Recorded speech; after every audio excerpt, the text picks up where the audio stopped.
All right, hello, welcome to Adventures in Lollygagging. We're back today. We're playing more Call of Cthulhu. We're continuing our Eternalized campaign, and we've booted long from the game. There's a lot. You're going to be hearing some. Yeah, you're going to be. You've probably already seen it, like on Reddit and all the various places that report the behavior that Long has done here. We really probably don't have to talk about it. So instead, hey. I have a question for you, Maitreyi, really quick. You live in a big city. The rest of us, not really, but you live in a big city.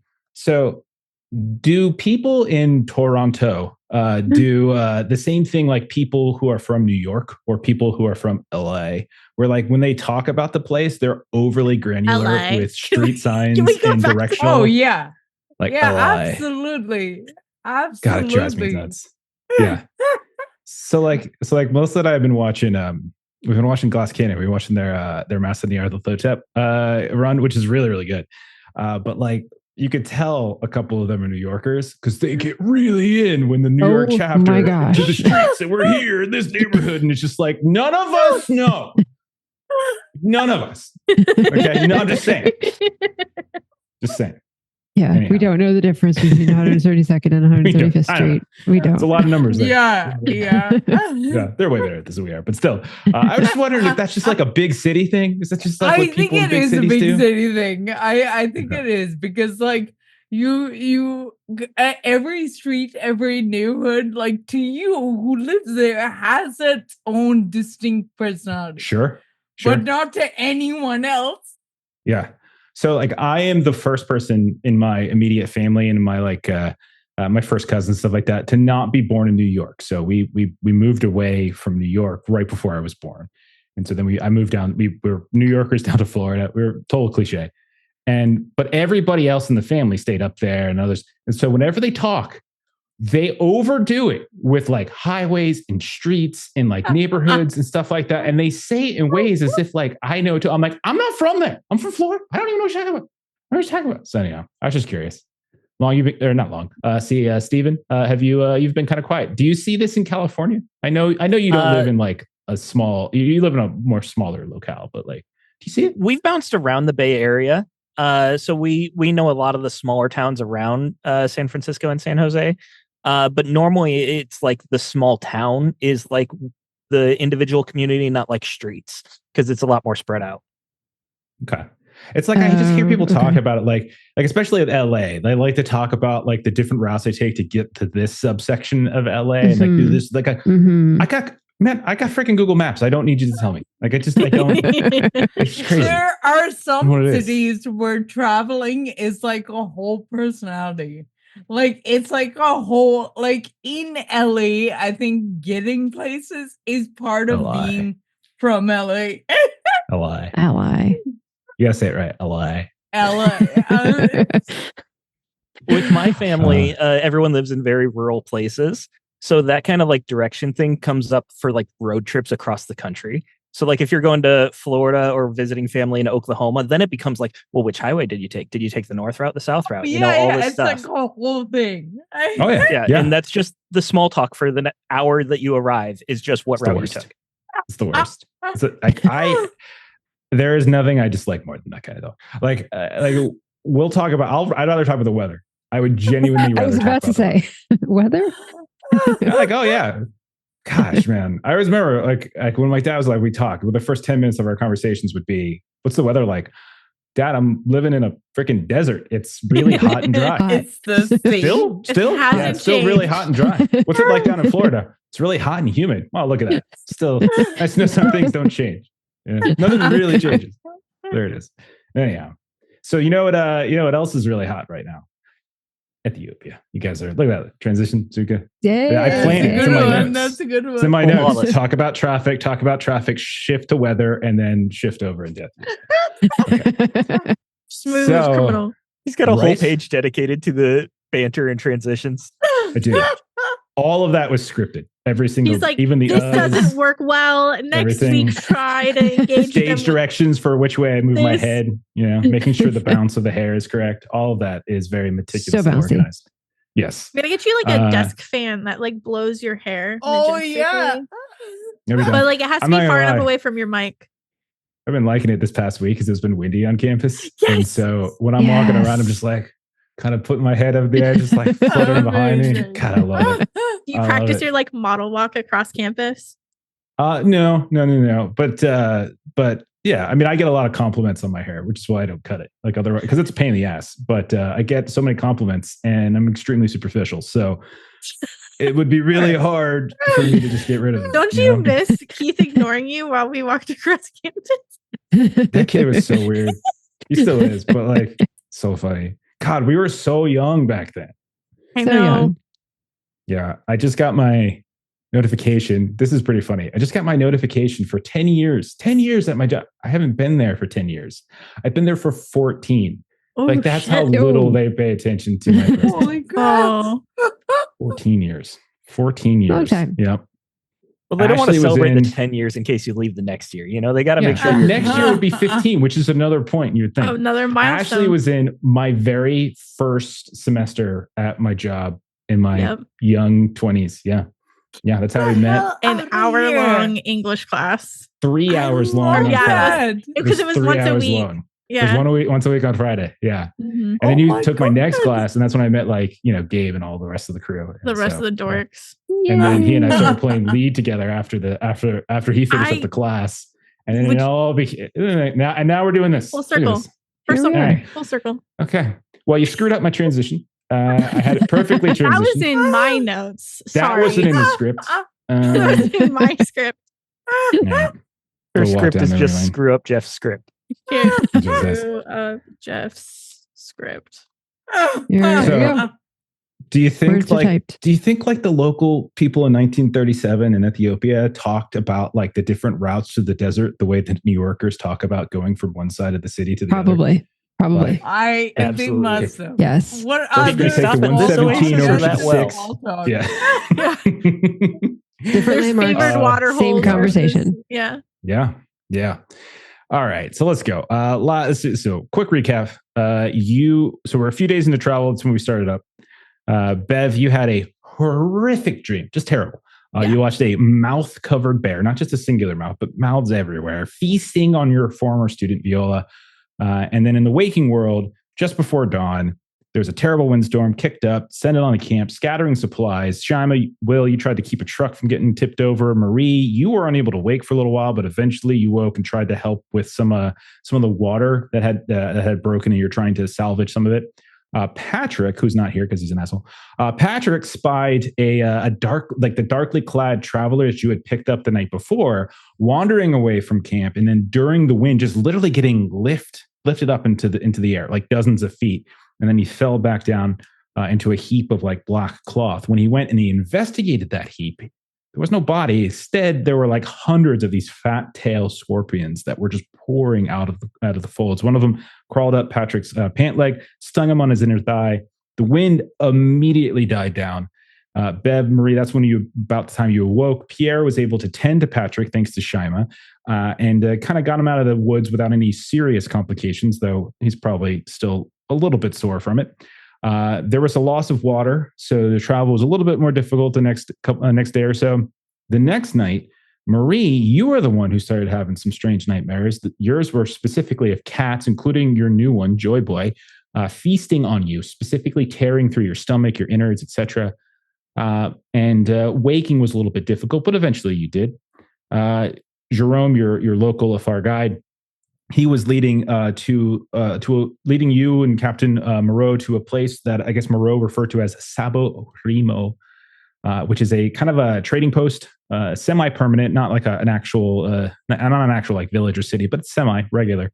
And both Jerome and Captain Moreau, when you got there, they kind of spoke with these Afar warriors who had stepped out to question you all. Tensions got a little weird as you all came out and you were being introduced, as Patrick's mouth got a little restless. Will had one of his guns kind of slipped out from where it was holstered, and that kind of caused a little bit of tension. But eventually, it was eased without much loss of face. Ultimately, you were allowed to enter this trading post. You had to leave your guns in the trucks. Shyma, you had a nice little quiet moment with Jean. Asked him for some training on some survivor skills. Bev, you tried to follow Jerome as he wandered off and kind of disappeared almost very effectively. You eventually settled into some shade. You observed the afar people. You took some notes, all those types of things. Marie, you did some trading. You exchanged some of your jewelry for, I think it was amber earrings in a Gila knife or dagger that you eventually gifted to Shyma. I think we figured that out off air, but that's who has it. Will embarrassed himself, as you would expect, as he tried and failed to get the locals to get involved in a freaking drinking game because, that's everyone is so stuck up around here. And you were dressed down by Captain Rowan, and you were told that you have to stay by the trucks. Patrick found an elderly woman who was butchering an animal, and then had some trouble communicating because that seems to be the common theme here. But she was staring at his wraps, and eventually she gave him like this bundle of herbs and other things that she shoved into a pouch, and then shooed him away. And then back by the trucks, you all kind of came back together. Louis and Pierre had returned with a bunch of camels because this is the stopping point where your drivers are going to continue with you, and you have to hop onto the camels now. And then you all kind of retreated to your tents. You started sleeping. Some fires up on the ridge. The moon came out, etc., and everyone went to sleep. So that was the last time around. The good news is that I need Will, Bev, Marie, and I'll do it for Patrick to make POW tests for me, please. Shyma, you don't need to. So go ahead and make those rolls for me really fast. Prepared with dice. Shame. Success 39 under 50. 21. Okay, excellent. Hard or regular success. 21's good. Hard success. Good. Let's see. Will, did you pass? I'm sorry, I wasn't listening. Yes, 39 under 50. Okay. Marie? Nice. I rolled an 8 under 60. You also passed. I mean, I mega passed. It's such a low roll. It's just, you passed. Okay. So you all are woken up before dawn by your Legionnaire friends as they kind of peek into your tent, or they rattle like a little noisemaker right outside the flap. And everyone gets up, and you notice, first of all, that everyone awakes. So all those issues that you were having the night before and the night before that don't really seem to have happened this current night. Remember that your trucks are set up just outside of the trading post. You're not right there. You're a handful, maybe a couple dozen meters away. And you are invited over to where it looks like there's like a fire has been set up, and you can see there's all sorts of people that have started to gather around it. You smell meat cooking, and you can see that there are people, both your Legionnaire friends, some of the drivers. You can see Jean, you can see Pierre, and you can see that there's people who are also dressed more locally. And they're all kind of passing around what looks like food. And so you've got some things, some sort of some fired meats. You see some breads, almost like flat breads that are kind of crisping up over the fire. And you can see others are passing around this gourd, and all of them are wearing these woven shawls. Most of them are browns and reds, but you can see some other colors that are starting to move into there. The camels that your French friends have acquired are kind of groaning. You can hear the sounds of bells that they have hanging from their necks, kind of flopping around a bit. Wind is stirring, but it's not too terrible. And it looks like everyone is just sort of eating in the pre-dawn darkness. Do you all partake? Yeah, Bev would look for the people who, if there's any who she interacted with the night before, who she shared a meal with, and maybe go and try and. Okay, give me a luck test. Sure. Yeah, give me a luck test. And then 69. Okay, nice. You Look have at you 80 with luck. your 80 luck. Yeah, I'm in danger. Do you want to die? Do you No, want I want to spend the luck is avatar what for I Cthulhu? want to do. Okay. Yeah, so we'll say that you do recognize somebody from the day before. You, The day before, you had found Shade. You had a weird little moment where you were reaching out to help a child, but then kind of got quickly pushed away from that, right? But you see now, though, that the adult that had kind of slapped the stick, the butt end of a spear down to shoo you away from the child, you see that's the person who is sitting here. They look up at you, they give you kind of like a smile, and there's a spot, and like the whole demeanor has effectively changed, it seems. And like there's a spot, you don't see the child, it's pretty young, or pretty early in the morning, I should say, but you don't see the child. But yeah, you sit down and they kind of hand this gourd over to you. Do you take a sip? Yeah, with her right hand, the correct hand. Okay, good job. It is like this, it's got this buttery flavor. It's like a tea. So it's like buttered tea. And it might be an awkward, or it might be a taste that you had yesterday. It could be something you've had yesterday, so you might be used to it, but it's not anything that would cause you to sort of have like some radical reaction. But then you kind of pass it along here and there. Anybody else attending this little feast? Definitely Shyma as well, and just sort of you approach the fire. You see like Jean like kind of waves at you, and he kind of like scoots over. It looks like you would notice Shyma as you sit down. Like he and some of the French guys are either like squatting or they're like just sitting on their asses right onto the ground. But you can notice that many of the local Afar people are sitting on these very squat stools, these really short stools. You've seen Jerome with them as well. Like at night, he uses it like a pillow, but you can see a lot of them are sitting there. And he's like, good morning. Did you have a good sleep? I did. Thank you. Did you? Yes, it is. And he kind of looks around. Shyma, what's your psychology like? You pretty good at it? I have a decent psychology, actually. 81. You want to give it a roll? Sure. Try to farm as many rolls as I can for you all, because you all Hell yes, thank you. So nice. Appreciate it.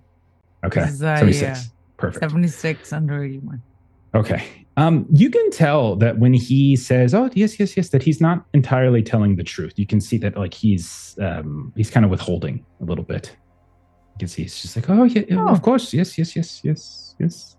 And she kind of looks quizzically at her. She's always been very bad at hiding her expressions. So as soon as she kind of clocks that, she's like, "Oh, I mean, if you didn't sleep, there's no. No problem if you didn't really sleep. It's that last night I did sleep very well, but the days prior were a bit more. It is a child's complaint. I feel silly bringing it up, but I had some very disturbing nightmares. Yes, it was violent, and yes, I saw it in an old friend of mine back in Haiti, and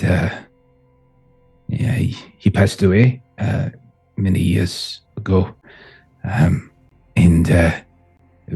we were reunited at the home of my grandmother, and we embraced.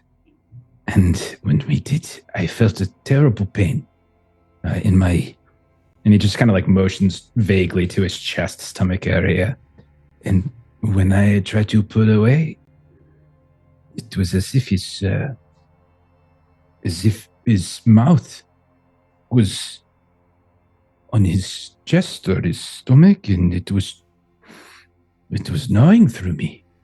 Whew. And you can see he like visibly shudders at that. A wind kind of cuts through. You see the fire just kind of flicker a bit as it does so.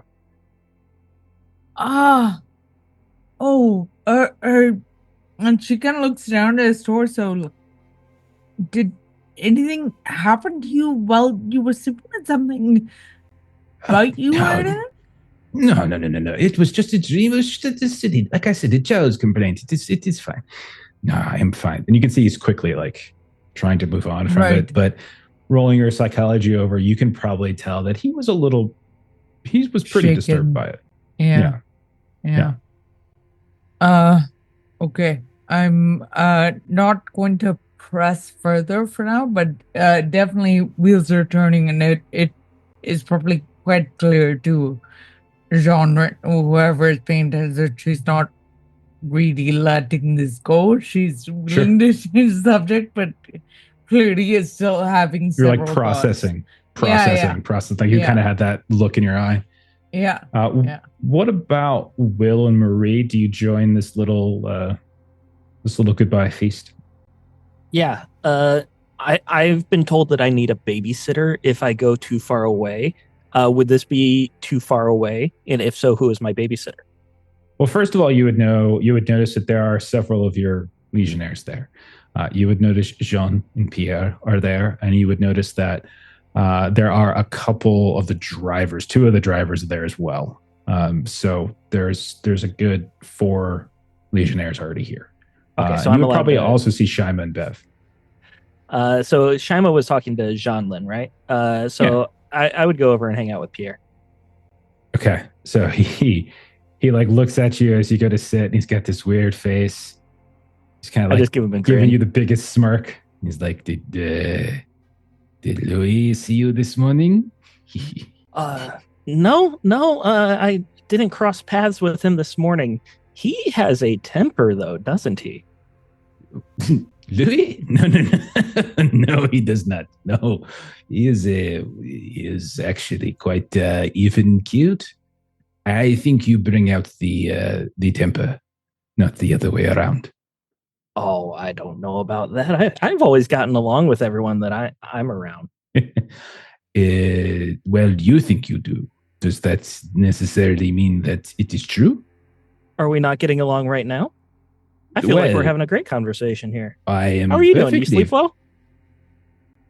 Well, and you can tell like he like the quick abrupt shift of conversation kind of throws him. You can roll a psychology test if you'd like.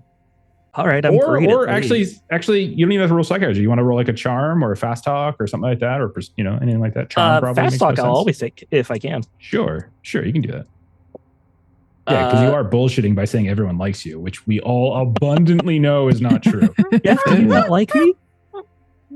No, I like you, Steven, but Will can suck. I got success on the fast talk. Just a regular success, 60 under 70. I'm wondering if it's worth to get a hard success. Would it? Nah, I don't think so. There's, it's really just to kind of like get him to open up a bit, and I think a success is perfectly fine. Okay. Interesting question. I had quite a disturbing. Last night was better. It was a good sleep. Maybe it was just the proximity to Sabarimo. We are not yet in the difficult part of the journey, but no.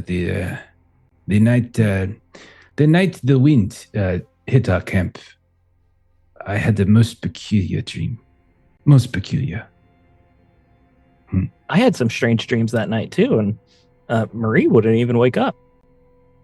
Yes, I saw that. Yes, that was in Bev as well. Dr. Key, excuse me. Yes, the 2 of them, they seem to have slept through most of the destruction of the camp. Marie did admirably attempt to save some water. Sorry, I got the wrong person there. What was your dream about? Oh, well, it was about my, and you can tell he's like, not sure. My father. Oh? You feeling homesick? No. My father has been dead for 20 years. And he was not a particularly good father. That's that. He was very, he was a malcontent. The very things that you claim that Louis is more what my father was. Oh, I'm sorry to hear that. Yes. I didn't really know my dad, but I heard he wasn't exactly a happy person either. Is that why you act the way you do to try to prove that you are not him? Oh, no. I didn't know him well enough to need to prove I'm not him. I just feel like I'm just a friendly person. I like getting along with people. Do you know that when you raise your voice to a higher register, that implies that you do not believe what it is you are saying? No. We're getting a little bit in the weeds here. What was your dream about? Nightmare, I guess? My father, there was I hesitate to say this. Perhaps it is the buzzity that is getting to me. But when I was younger, my father was very ornery, very angry, and very violent. And there were times in which his violence was directed at me, and times it was directed at my mother. And as best as I could, when I hit a certain age, I tried to redirect it to myself. And the last time I saw him, it was one of these times, and he pummeled me quite thoroughly.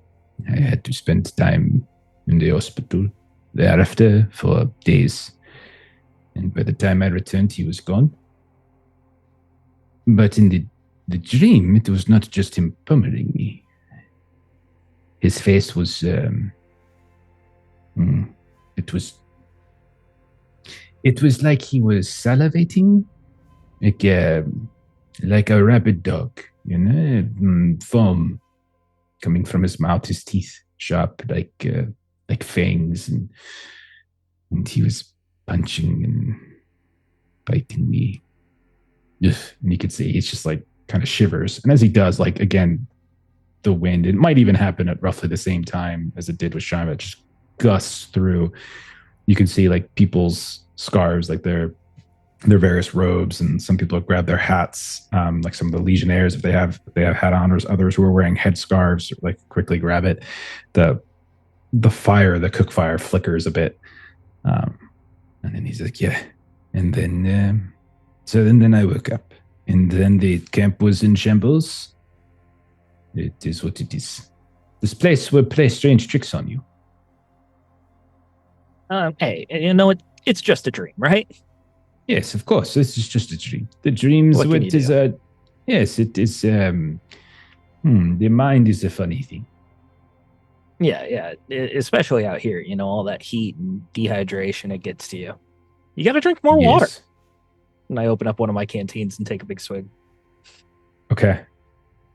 All right. So you pull out your water. You take this big gulp. Give me a psychology test, Will. And Jeff clicks his pen and writes something. That's not fair. You're not supposed to hear that. I feel like that made it better, though. I know. It's like we're in a therapy session when in TV the therapist starts to write it down. Yeah. What are you writing? I failed my psych roll. You just gotta lick your finger, turn the page. Yeah. By 19 points, and I'll spend the luck because I've got too much. Will you really? Oh my goodness. When you take a very lengthy gulp from your canteen of water and don't offer it to anyone as well, you can tell that there are many eyes that caught you doing that. And there were several of them, both legionnaires and locals alike. A couple, you can see there's other traders here too. It's not just Afar people. You can see there's others as well.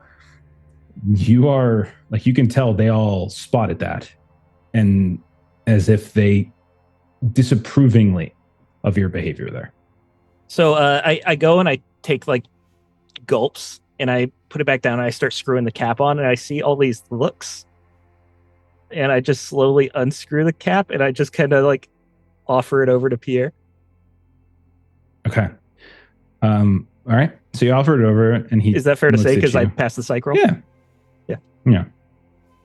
He will take a sip, and then he'll kind of pass it to his right, and then he will lean over to you and he'll say, "You should know that you seem to be seen as a glutton and a fool, one who takes more than their share, and who seems to take more water than they probably need for the time. You have not raised your esteem in the eyes of these people. I don't think it's foolish to bring extra water in a desert. It is not foolish, no. It is... look closely at everyone for a moment as they take your canteen and watch what they do. And I do. I watch. Everyone takes a very small sip and passes it. No one at all takes anything even remotely close to the gargantuan, gluttonous gulp that you took and that you have done multiple times now. No, I'm saying because it's in the fiction now. Yeah, you said it before. You're like, you said it before, so you've established it. So yeah, you can see that they're all sharing it and they're taking only what they need, whereas you're taking more than them. Well, I'm happy to share with everyone. I'm carrying this water for whoever needs it.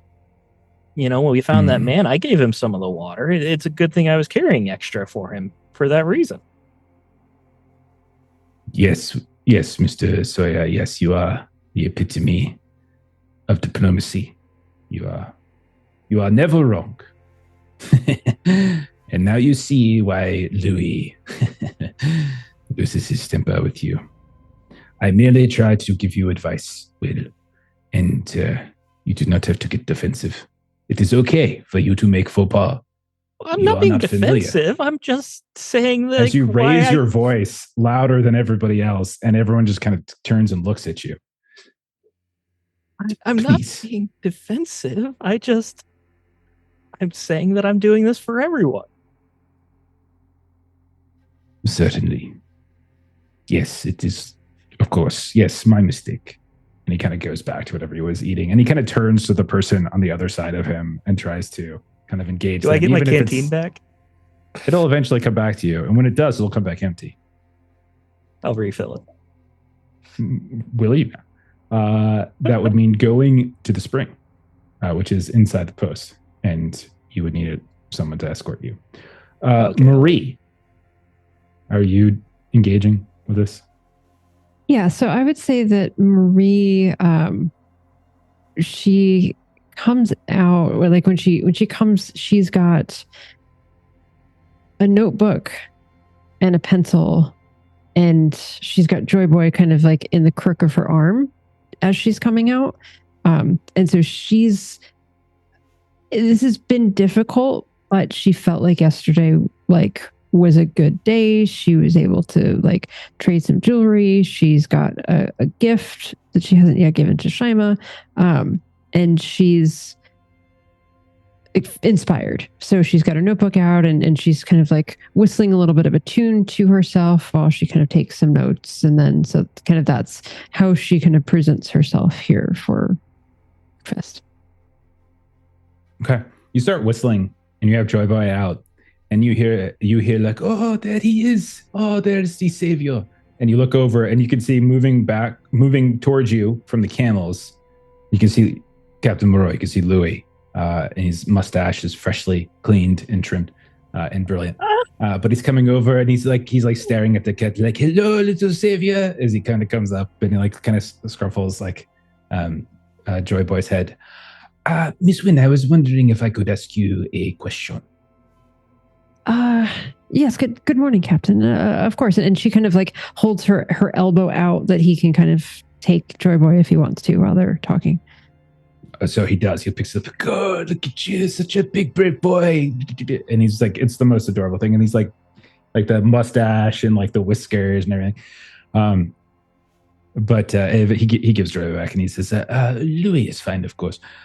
Are you, I noticed that you are an animal lover. Yes, you seem to quite enjoy your cat here, that you brought him with you on such a desert and dangerous place. Yes. You seem to be a woman of class. I will not hold your friendship with Will against you, of course. Do you have experience riding horses or something of this sort? And I'm frantically looking at my character sheet. There is a ride skill. Yeah. It has been several years since I have had the delight of being astride a animal. I've done a little bit of horseback riding, but it has been a bit of time, and I have to say the last time I had a bit of a runaway incident. I was with a friend, and they thought it would be amusing not to tell me that the horse that they gave me was one of the more impetuous. Thought it matched my personality, I suppose, and there we were, kind of just riding along, and it saw something and decided to take off. And my goodness, it took 2 months before all of the scratches had worn off. Just went through some low brush. I see. Well, you have healed quite admirably, of course. Okay, I was just wondering if anyone in your party... camels are a different breed than horses, of course. Jerome, our guide, he will, of course, be walking, but the terrain is very dangerous and hot, and I would not necessarily recommend it for some of you who are not familiar with it. Your footwear might suffer. I've spoken with Jerome, and he has made it so that the camels, you may ride them. I was just curious if perhaps you had any familiarity and you could perhaps aid in your the rest of your party becoming more proficient. The camels themselves are not necessarily as well. They are assholes, but they don't necessarily have as much sprightly maneuvering as a horse might. But I'm sorry if you're unfamiliar. It is fine. I just assumed it was a bad assumption on my part. Of course, it would be my pleasure. We do not want to be a burden during our travels. We absolutely want to make sure that we are assisting whenever we can. So if this is something that I can try to do, I make no promises, but I think I might be a little bit better in this arena than some of my traveling companions. Yes, I see. Yes, no, I agree with you on that. Yes, very much. That is all. Here, you take your little savior back with you. Get some food before we depart. We depart very shortly. We want to get as much distance as we can between Sabo Rimo and where we are headed before the hottest part of the midday. Yes? Yes, of course. Thank you. Thank you very much. I will do my best. Of course. Yes. And so we'll say the morning continues for a bit. And again, it's very, very early. But eventually, after you all have eaten, spoken, replenished your water, as well so want to do, you all will eventually see that your caravan has a total, I think, of 10 camels. You have 8 camels, and you can see for yourselves and for the legionnaires. And then you have 2 pack camels that are just kind of carrying equipment that are like tied to some of the others. And you can see that Jerome himself doesn't ride any of them. He just kind of grabs like a lead. He has, you can see on his belt now, like a small little whip. And he's got a kind of a stick that he is using almost like a walking stick, but also occasionally he kind of like hits the side of a camel just to make sure it's like turned in the right direction. Not hard, just to sort of like let it know that it's which way it's going. And you guys will slowly start to depart from Sabo Rimo. I need Marie and Shyma as to make con or first aid rolls to see if you have any lingering effects from heat from the day before. Thank you. I do not. I have 14 under 50. I already have 1 heat as to roll with a penalty die. Yeah, so the first tier is a -10. to physical, and so this would be physical. Yeah. Okay. So Marie, you spent between the night and the morning, you spent it in enough shade, and you've drank enough water, you've cooled down, you can revert yourself back to level 0, and you have no penalty, at least for the first half of the day. What about Shyma? Thank goodness. I fail with the 95. Okay. 95. Wow. Yeah. Your con's pretty high, right? Your first 10 die was a 60. You rolled an additional dice. It's just 10% to your target, right? I think it's I thought it was one penalty die. Like no, you it's don't have any penalty 10%. die. I think it's still a fail though, because your con was 70 and you rolled 65, so with a 10%. Yeah, but still a fail, just not as bad. You could spend 5 luck. Thank you. Yeah, if that is what I can do, then I would like to. Thanks. Absolutely. Go ahead and spend the 5 luck, and then everyone's just essentially reset. It was a nice morning. You all actually got refreshing sleep for the first time in a few days. No real issues. Okay, so we'll say then. Does my heat go to 0 or stay at 1? Nope, it's at 0. Yep. This is to move it down a step, and you did. Yay! Thank you. Thank you. All right. The rest of you didn't have to roll that because you're already at 0, so you're fine. Okay. So travel continues again. At any point in time that you all want to call for a scene, you're welcome to. So don't hesitate if you want. But ultimately, you begin traveling again. You can see before you leave, people say goodbye. You can see the Legionnaires kind of exchange some comments with the drivers that are left behind with the trucks and such. But the rest of you kind of push on. You leave Saborimo just before dawn, and it's maybe an hour before the sun fully comes up. You start to feel the heat. It's not too horrific in the morning. Heavy gusts of wind starts to kick up.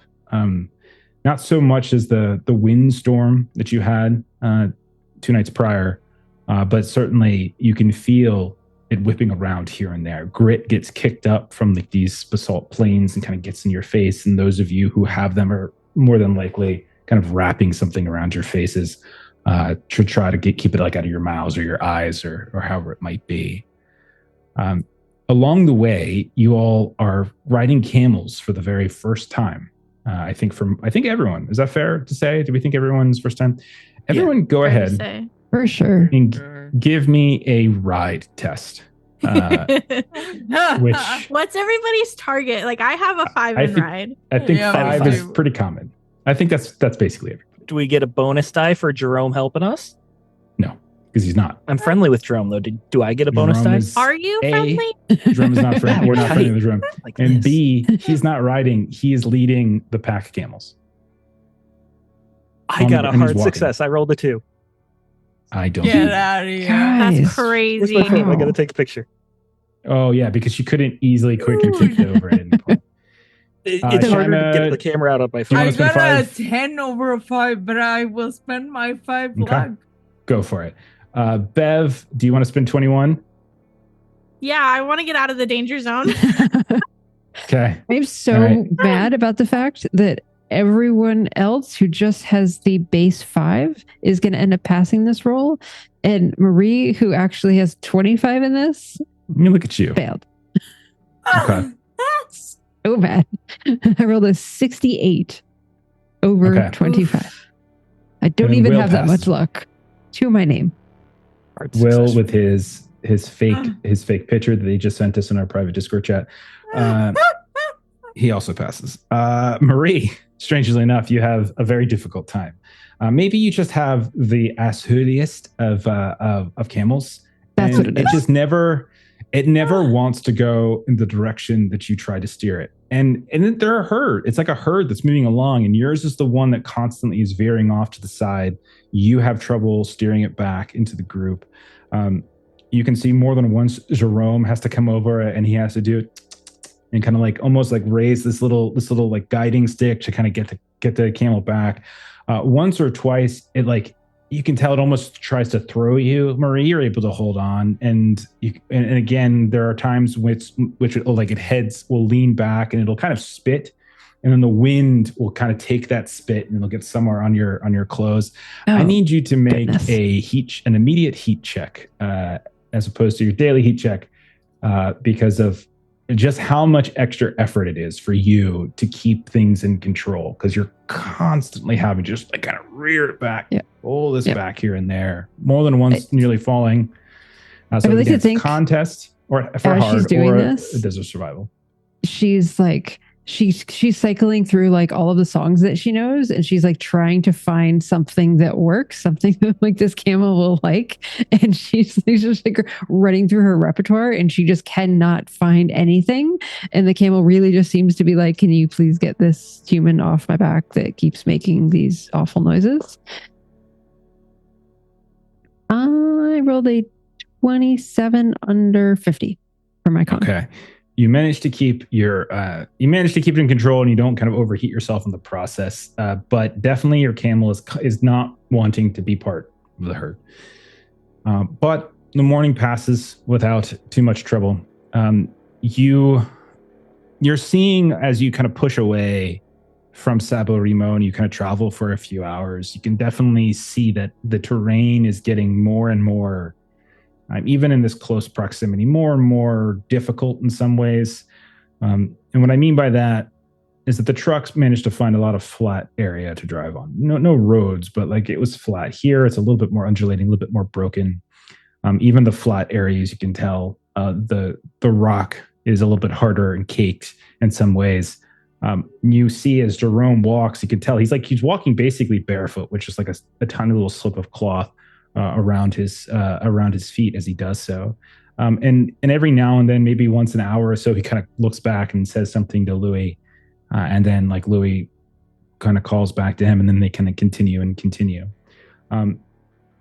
You notice like in the distance here and there are these large trees. You've seen a few of them from time to time, these like acacia trees, like they're like these big, almost like umbrellas kind of sticking up. You would know exactly what they look like. You've seen these before in different images. They're kind of like blooming up.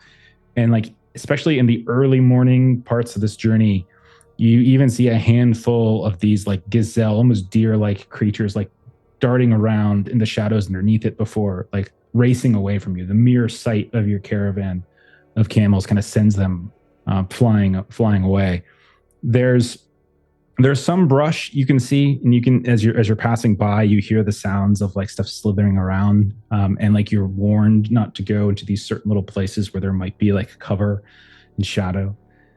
At midday, you find one of these large trees, these large acacia trees. It's enormous, and you're able to find shade underneath it.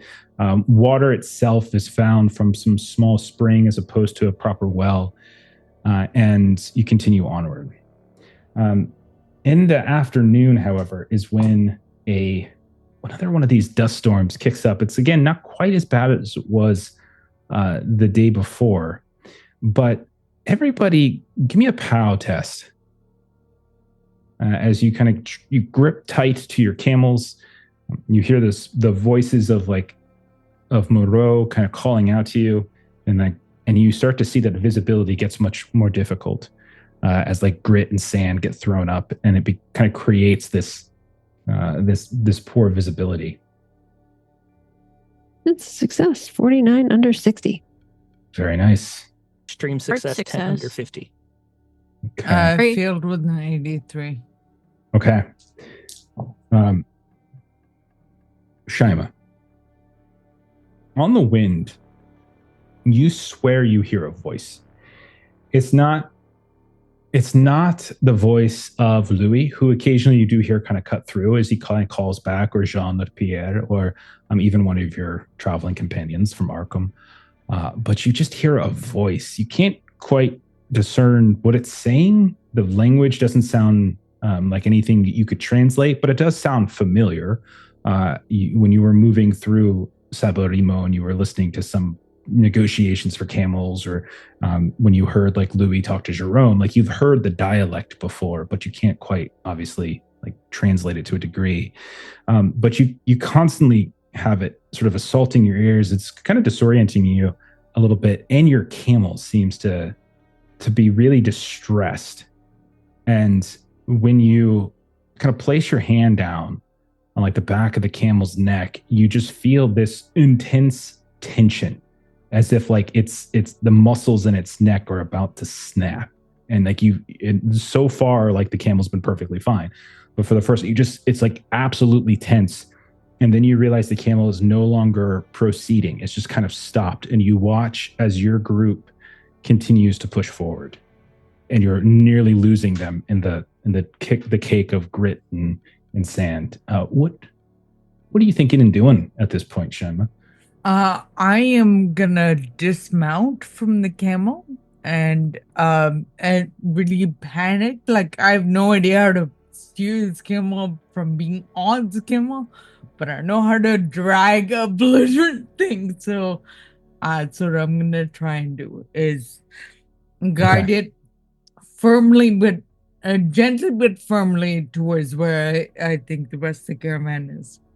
Give me an animal handling test, and with a penalty die. Yeah. This isn't a case of strength. It's more a case of can you coax it forward? Yeah. God damn it. I already only have a 5 on it. I figured. I looked at you. This is not the chapter for you guys to do a lot of you guys bad at writing, bad at animal handling. Marie's the closest to an expert with 25, you know what I mean? Right? Yeah. It's like Bangkok and wilderness survival all over again. You tried 75, Phil. You tried to pull it forward and coax it forward, and you watch as it just sits down, legs folding underneath it, and you can see it sits down, and like its head is sort of like tossing around, like it's trying to, like it's something's bothering it. And as you look back towards your caravan, you can't see them any further. Like they've gone out of sight. The wind, the dust, the grit has kind of caked up. And this camel has sit down. It's just sort of thrashing its head around. Oh shit. I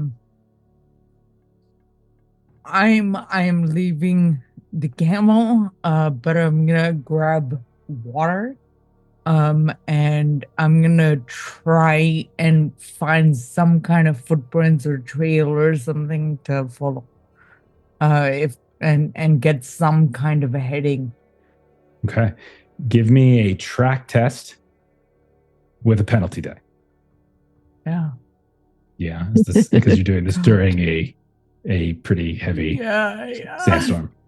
Oh, good. I have a 10 on track. This is also going to go so well. You guys are the equivalent of New England elitists going on safari right now. That's basically what you guys are. We sure are.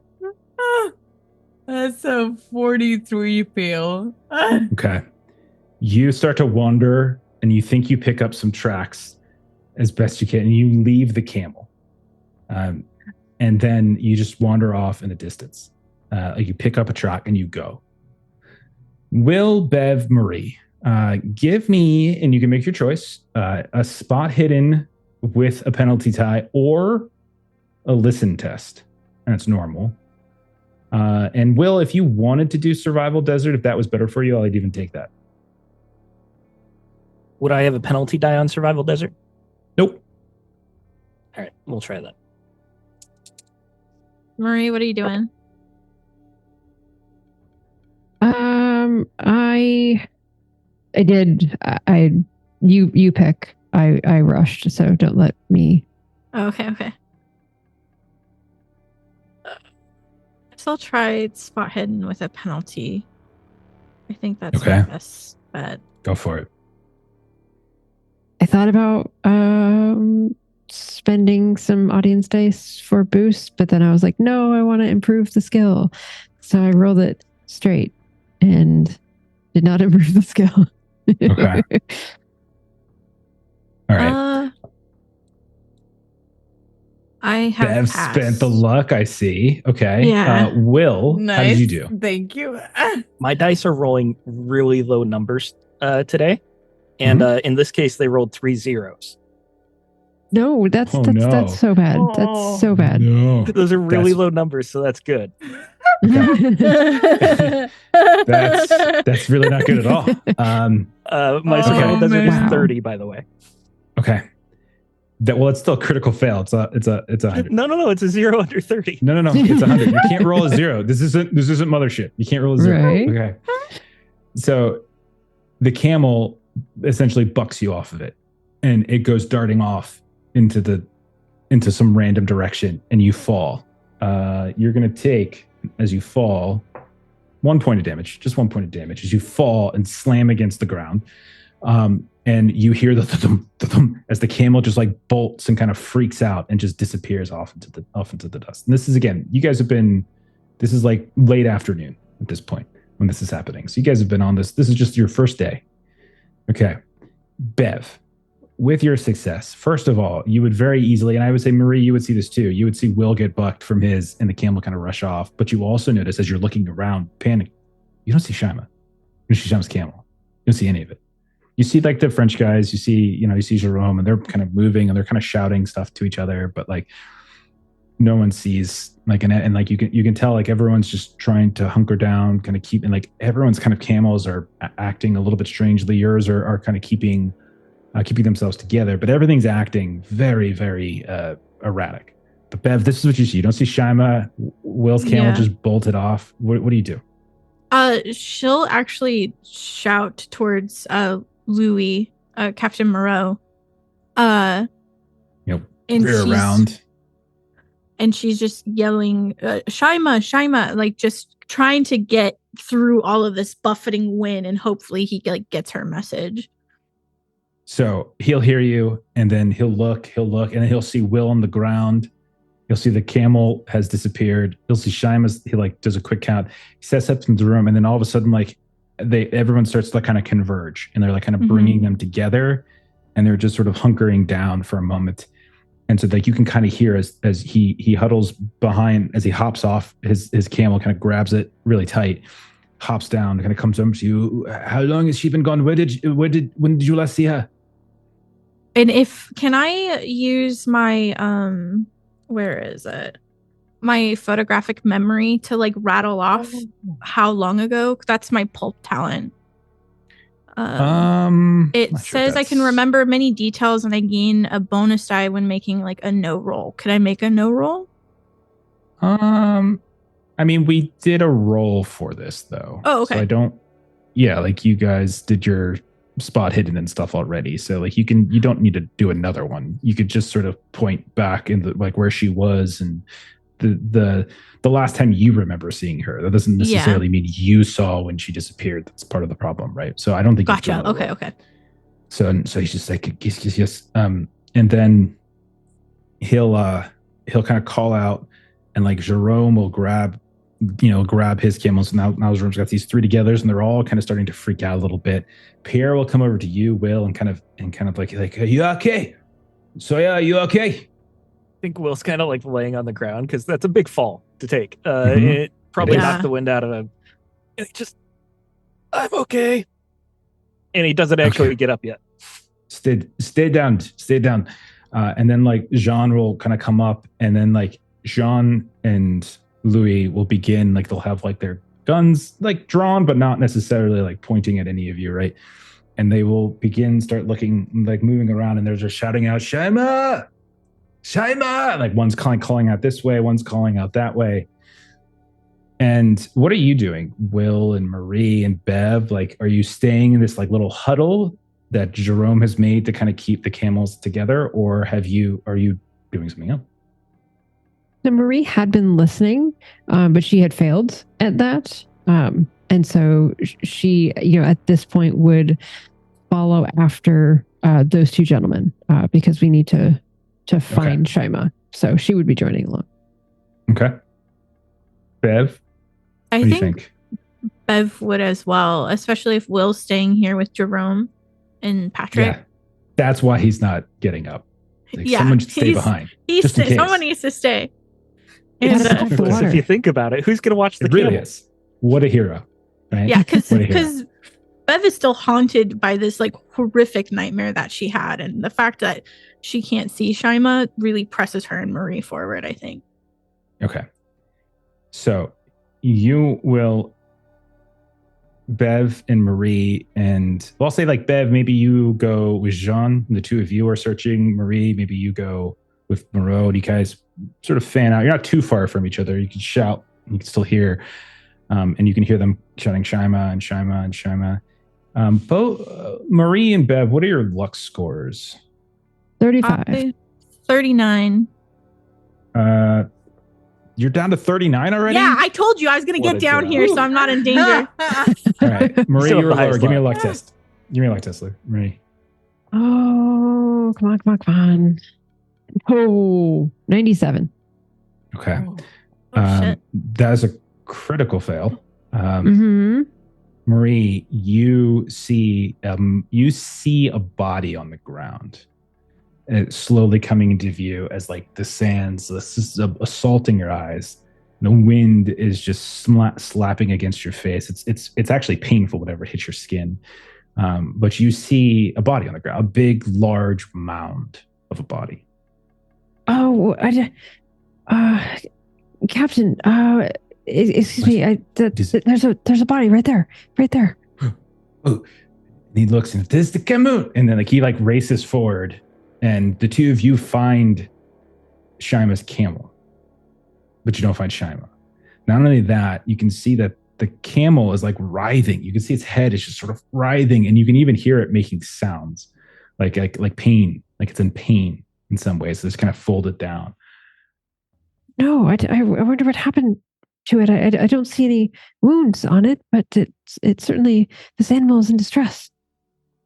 Would you like to make a first aid roll to see if you actually can see any wounds on it? Sure. 32 is my first aid. Go for it. 86. Yeah. I was half of a roll away from a 6, and then it turned back to an 86. So you go up and you're looking, and he's like, don't understand why she would leave. And then as the two of you approach, it its head thrashes, it almost hits you. It's not even trying to bite you. It's just trying to hit you with its head. You failed. Let me roll with him. I rolled a 10 with Captain Moreau because he's the best. He only has one skill, mustache. And he passed. Nice. And he will kind of sling his rifle behind his shoulder and then kind of reach out and kind of grab the camel by the neck. And he'll say, I think something is in its ears. Check. Oh, yes. And so Marie will kind of do what she needs to do. And as you do, you see suddenly, almost not quite leaping, but just crawling out of it, this thick, black, fat-tailed scorpion just wrenches from its ear. I need you to roll a dodge test to avoid it catching onto your arm. 35. Oh my God. 89. Oh dear. Oh dear, indeed. Okay. So this thing basically, it doesn't leap, but it rips free from inside the ear of this camel, and it comes racing out and priming it perfectly right as you were kind of trying to put your hand right next and steady right next to the ear, and it just climbs on top of you, and it's going to sting you right on your arm. All right, I need you to roll a contest. All right, switch my dice. Yeah, that's the problem. There we go. 14 under 50. All right. Nice. All right, so you're going to take a little damage here from the sting. Just getting put my notes for that. Oh, there it is. Okay. So you're going to take, because you failed the dodge test, right? Yes, I failed the dodge test. Okay. You take 2 points of damage. You can see the tail stab down right into the back of your arm, kind of in the same position where you've seen Patrick's mouth manifest on his arm, and it just stings right down there. And obviously you can immediately fling it. It's not like it's going to sting you and she's times. going to scream at this. And so she's doing the like stereotypically girly, like, get it off, and just flailing her arms like everywhere. You feel like severe pain, but Moreau is right next to you and very quickly will like kind of reach out and like squeeze like right around like your wrist. He lets go of the camel, who now gets up, and you can see is like thrashing around like a dog that just got out of a bath, as if like it's finally free of whatever was harming it. And like he is like squeezing the sides of like where the wound is, and you can see this little like the poison it begins to seep out. Marie, the poison that seeps out has this sort of pale orange color to it in some way, that it's like cloudy. It's this got the faintest touch of it, but probably gives you some sort of flashback to some of those vials that you saw. Yeah, for sure. You don't really feel the same kind of effects that you felt you've heard reported.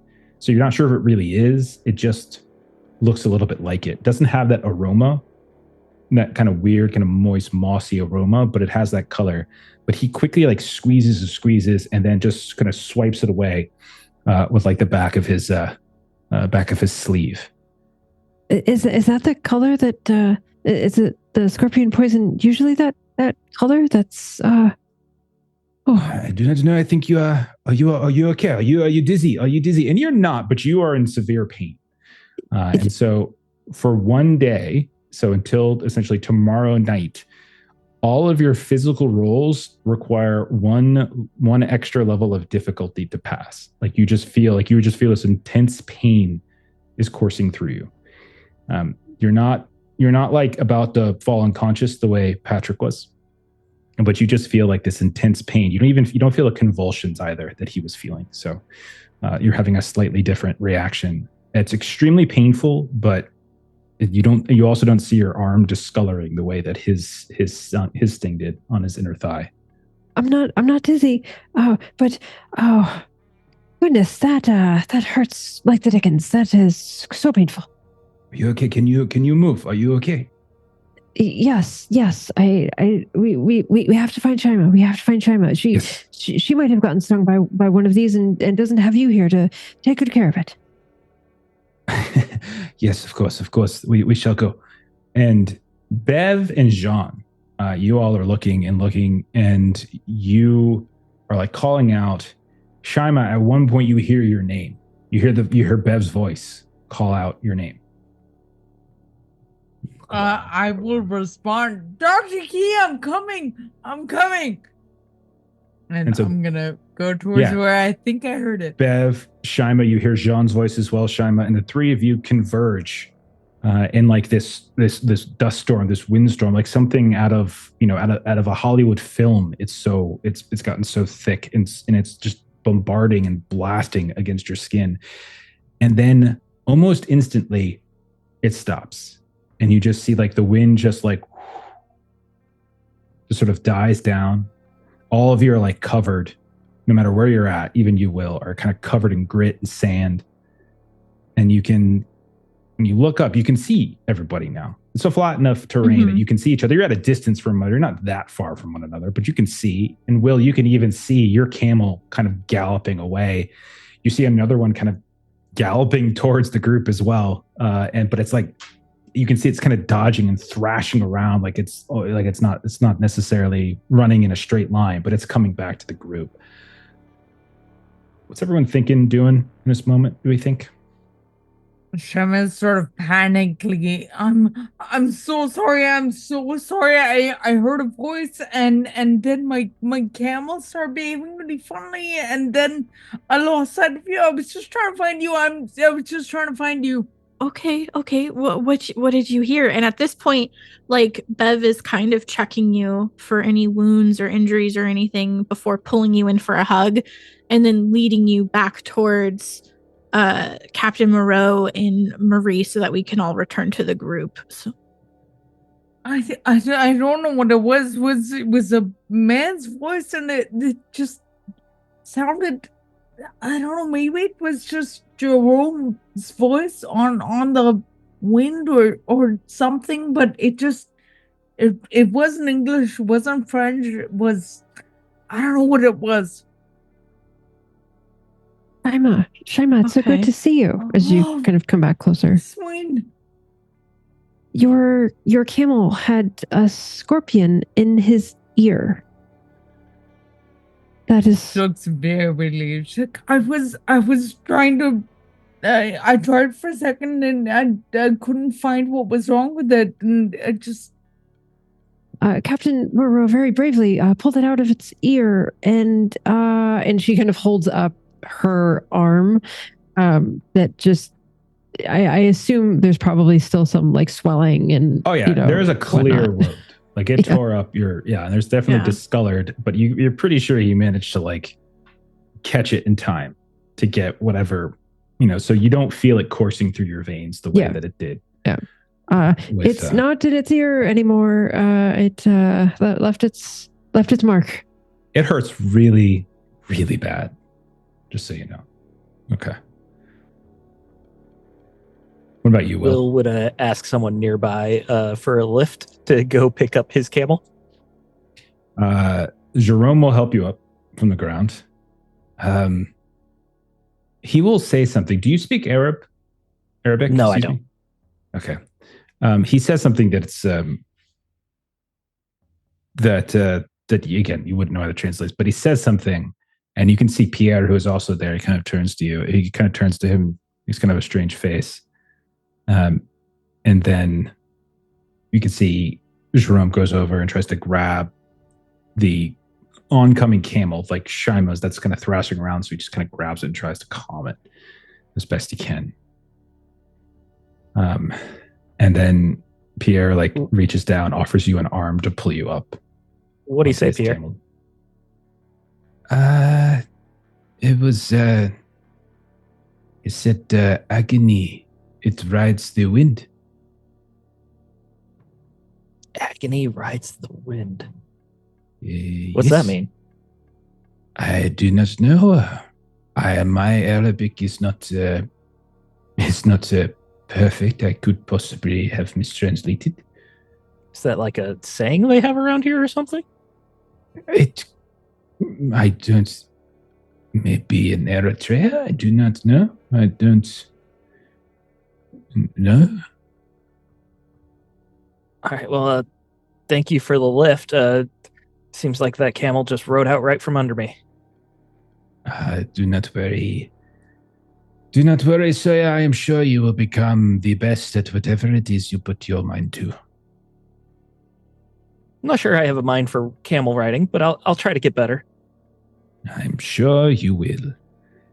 And the two of you will go kind of galloping after it, and eventually, once the windstorm dies down, the camel stops galloping, and everything seems to just calm down at this point.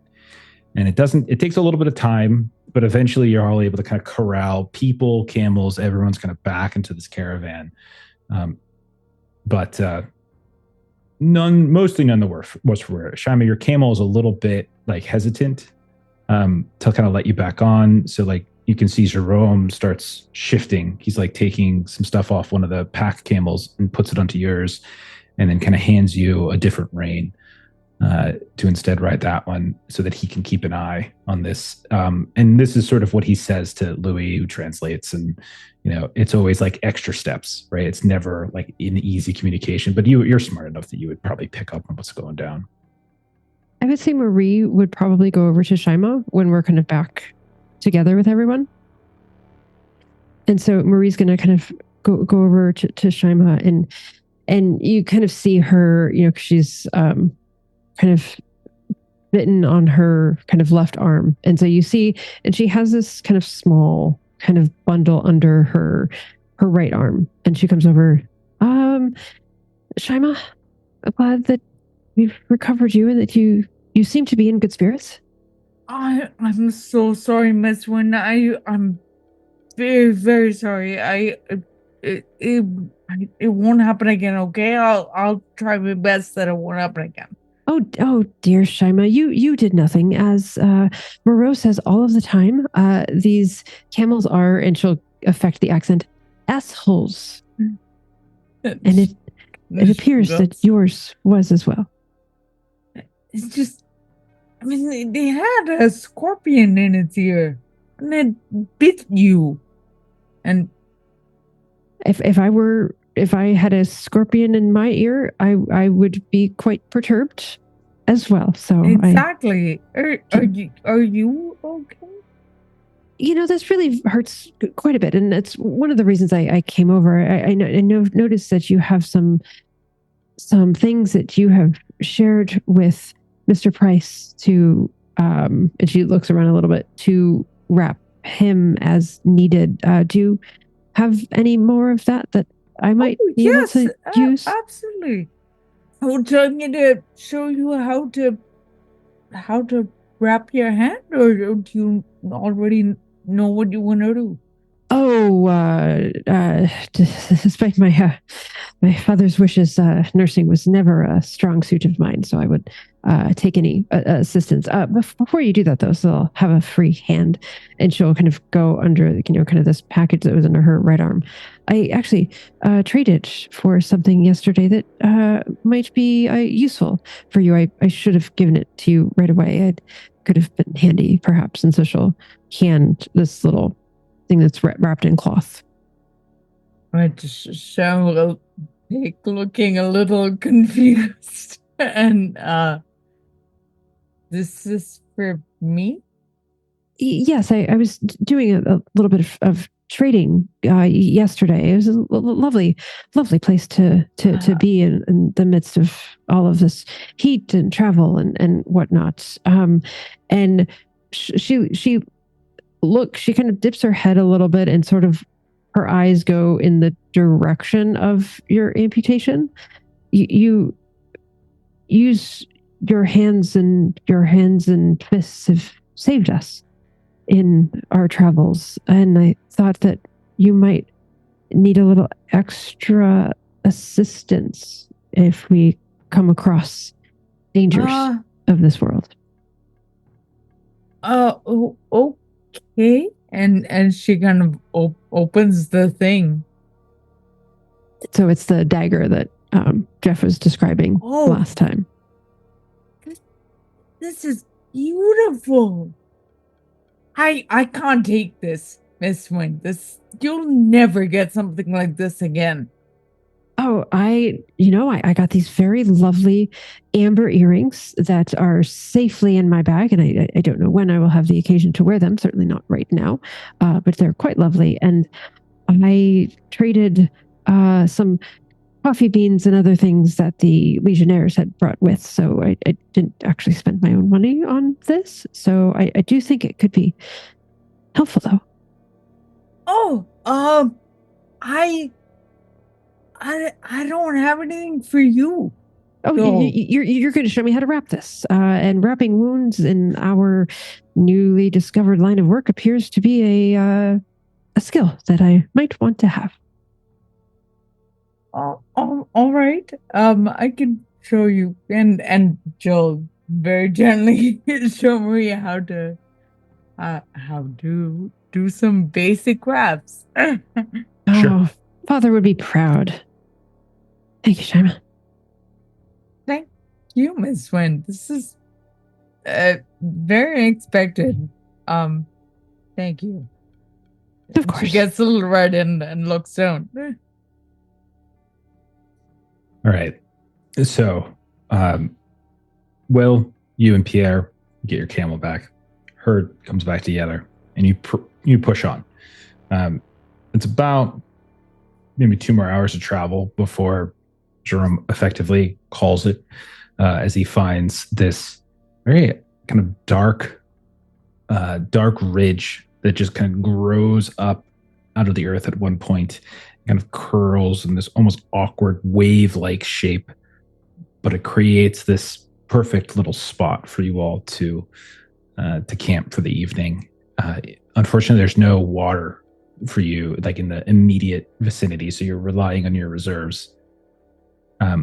During the night, you can, Louis sets up a Watts rotation for the Legionnaires. And so someone's always awake and they're always watching. And they probably were doing this with the trucks too, but it's a little bit more noticeable since there's fewer people now. And Jerome is sort of making sure the camels are taken care of as well. Everybody, as you settle in, be a little bit explicit if you can with like, where are you sleeping? How are you sleeping? Like, is there anything you're doing? Just kind of be a little bit more explicit than you normally would. I don't mean to kind of bog us down in the specifics, but it's somewhat important at times. So Will, start with you. When you finally hunker down for the night, can you give me some idea? Yeah, so he would set up his tent the way Jerome showed him, preferably close to Jerome's tent. And he would like make sure to like look for any cracks in the ground to kill any scorpions nearby. Like Jerome specifically pointed out, make sure you don't set up your tent on scorpions. And not that he's that worried about them, but we've been stung by him a couple times now. I think that would just be his real key, would be trying to set up near Jerome. Okay. So you creep on Jerome a bit, and he watches silently. I'll say he probably carries with him like this small domed tent. I can't remember what they're called. Burra, maybe. And they're small domed, kind of the apex of them kind of goes up to the chest. They're easily disassembled and reassembled, and it's a kind of a common thing. You saw it all over the place back in Subaru, people coming and going. They're on people's backs. You can see many of the women seem to be kind of in charge of setting and taking him down and all sorts of things. And so he kind of pulls one of his off. You think one of the camels, and kind of sets it up. And so you tuck next to him, and you check extra carefully for scorpions. You don't find any. What about Marie? Anything in particular that you want to be explicit about? I would say that Marie tries, because she's not the most outdoorsy of folks. She just tries to sort of be interior, if that makes sense. So, if there's, kind of things are kind of lined up, she wants to be more towards the interior than the exterior, I would say. That's sort of her. And she would probably move towards either like the captain or perhaps. Sure.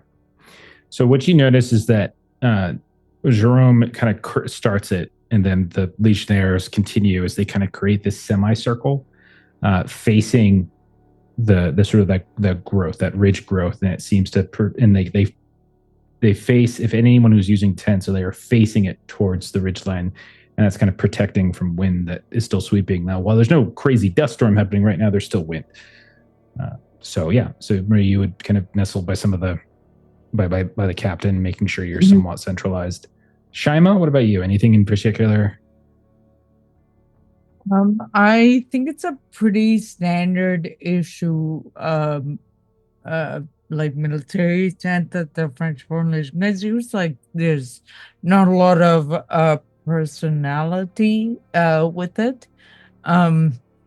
The one piece I think of memorabilia is she had brought this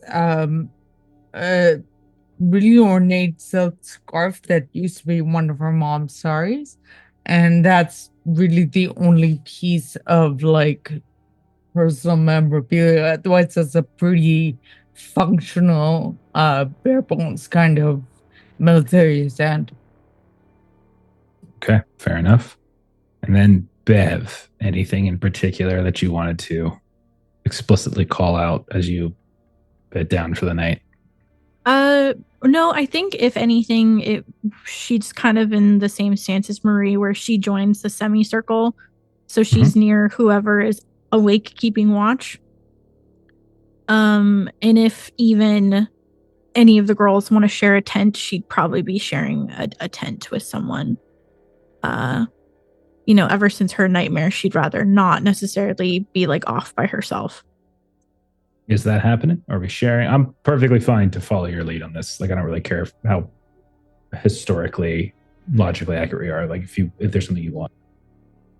I don't know how historical it is at all, but Sorry, yeah. I was just flicking off the really low. The motorcycle. Oh, it's a plane. It was a very low flying plane. Yeah. Okay. Anybody? Not here, not in Ethiopia. You guys. It's not Frank Kearns like doing a crop dusty or something. No, he's with Just us. crop He's dusty. been with us the whole time. I thought he was unavailable in this location. Hey, how I y'all called him doing? last night. I'm going to Texas today because it's the desert, right? Okay. So is anyone bunking up together? Is anyone pairing up? No is a perfectly fine answer. I just want to. Okay. So I'm saying. I think no. No. Okay. Fair enough. Okay. All right. I need everybody but Shyma to roll a POW test. I'm really not into this. All right. 25 under 60. Nice. 57 under 60. 57 or 60. How'd Will do? 12 under 50. Hard success. A couple times throughout the night, you all are awoken to the sounds of yipping, and when you peek out your tents,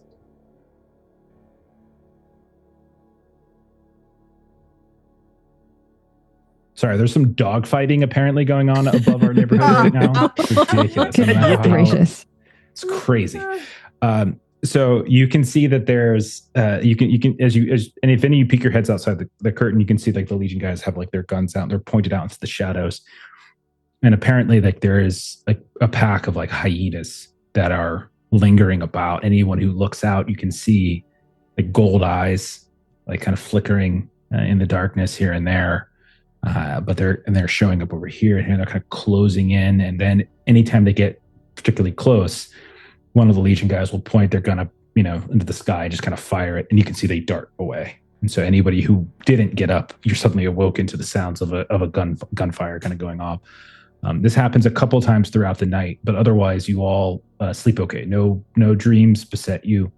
It's really just occasionally waking up because of the sound. I need so first of all, I needed everybody before going down for the bed to make your contest for the day for your heat travel for the day before. Okay. So again, it was con, needing a hard, or desert survival. We got to do this before you go to bed, and then when you wake up, you can see if you reduce. Sorry. And just to be clear, earlier I did spend the extra that I needed to, in case anyone is listening, for the math on that. So now I will need to do an extreme difficulty because of my scorpion bite. Yes, you are in terrible pain all night, Marie. It's very hard for you to fall asleep. Yep. Okay. That was a pass for me. Pass for Will. How did Shyma do? Feel? Okay, Shyma, you go up 1. So basically, you don't like the afternoon. You got very heated, and it was just a sort of a difficult night for you trying to cool yourself down. But in the morning, you'll have a chance to reduce that. What about Bev? Bev also failed, so now I'm at 1 heat. Okay, and then Marie also failed at 1 heat. Okay, so you're eventually woken up. All of you, the camp is broke in the morning, just before dawn. You hear the sounds of people moving about, getting ready. You can tell Patrick's moving kind of slowly, like he didn't really sleep. You can see that like Pierre is moving slowly, like he didn't really sleep. You can tell that Jerome and Louis are very keen to get back on the road. But Marie and Bev and Shyma, the three of you, feel quite. It was a very difficult night, and like even this morning, you don't feel any cooler. You just feel hot. You just feel, in many ways, just like this sort of terrible heat pervading you. The morning travel is actually the most uneventful stretch that you've had. You do point, like a few of you, any of you who are like just sort of looking around, spotting things. You do see Like on some of these ridges that you're seeing in the distance, you see these silhouettes as the sun is coming up over the east of like these big, bulky looking figures, like these with like horns, like these antelopes. And you can just see the shadows of them. And then when you look down at the ground, you can see the cast of the shadow. And they have these long, straight horns, and they're just kind of staring down as you look up. You look up at them, and they're just staring down at you. They're like the size of like a small horse. These like big, bulky things, but they don't seem to do anything. They just sort of watch you pass as you go. Midday, you take shelter beneath as best you can, like another one of these sort of growths of rock that allow you to at least keep the sun to one side. And this is when Bev and Shyma, you can go ahead and make your Bev, Shyma, and Marie can make your cool rolls. Try to cool down. I don't know if it's just how much pain that I'm in, but it's just so distastefully uncomfortable today. Oof. I'm so much. I thought I'd be better prepared because I've done excavations before, but I realize that I have been in more privileged situations than this, and I think it's finally kind of sinking in Beverly that she's never actually like gone out and done anything like this before.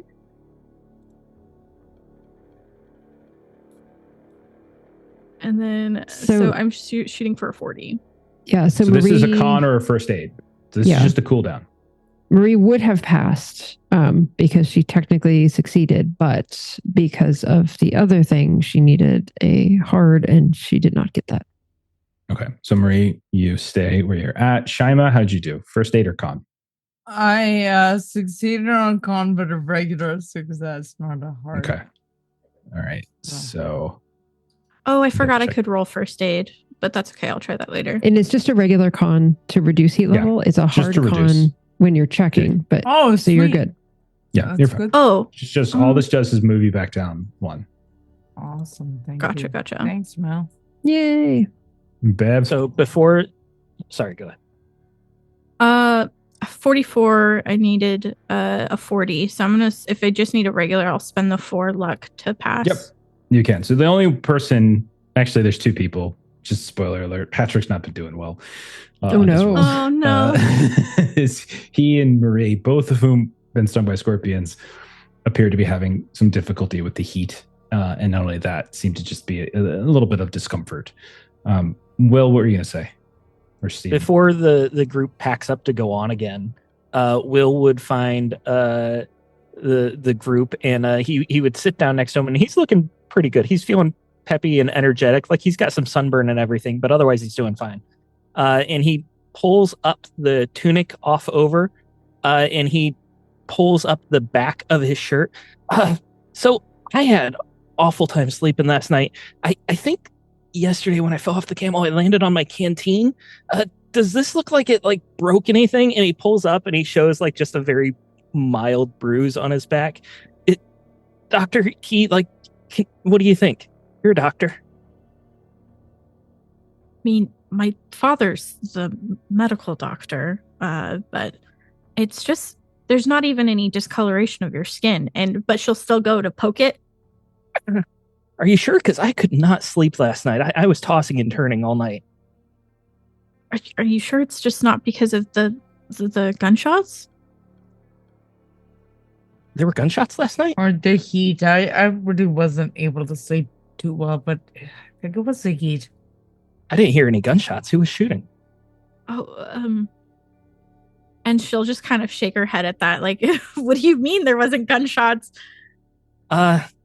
So a little bit off topic here, I guess. Have you noticed that some people around here look like they also haven't been sleeping well? And Shyma kind of was there. Yeah, I was talking to Jean about some nightmares he's been having.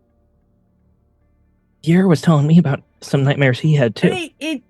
Did Pierre's have like the mouse in them, like the ones that Mr. Price have and that I used to have? That was the only reason I was going to bring it up, because, like, you know, no one wants to hear about someone else's dreams. But the mouths, you know, and Dr. Key, you were telling me that you had that nightmare about, and I was devoured. Yeah, it seems like there's a through line here, and But wherever we're Sean's going, I doubt never it's going to even get better. I've had dreams about the mouths too, but only after I saw them. I have as well. Just the other night, it was all But of the. Sean's never seen them. I wonder if it's our influence, or.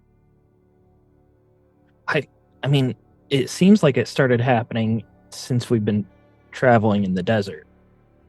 Like it seems like it's taking a toll. And it could be the heat, or the storms. No one was complaining about mouths while we were still at the outpost. The very first time I dreamed about the mouths was after Los Angeles, and she kind of looked pointedly at Darky and Marie.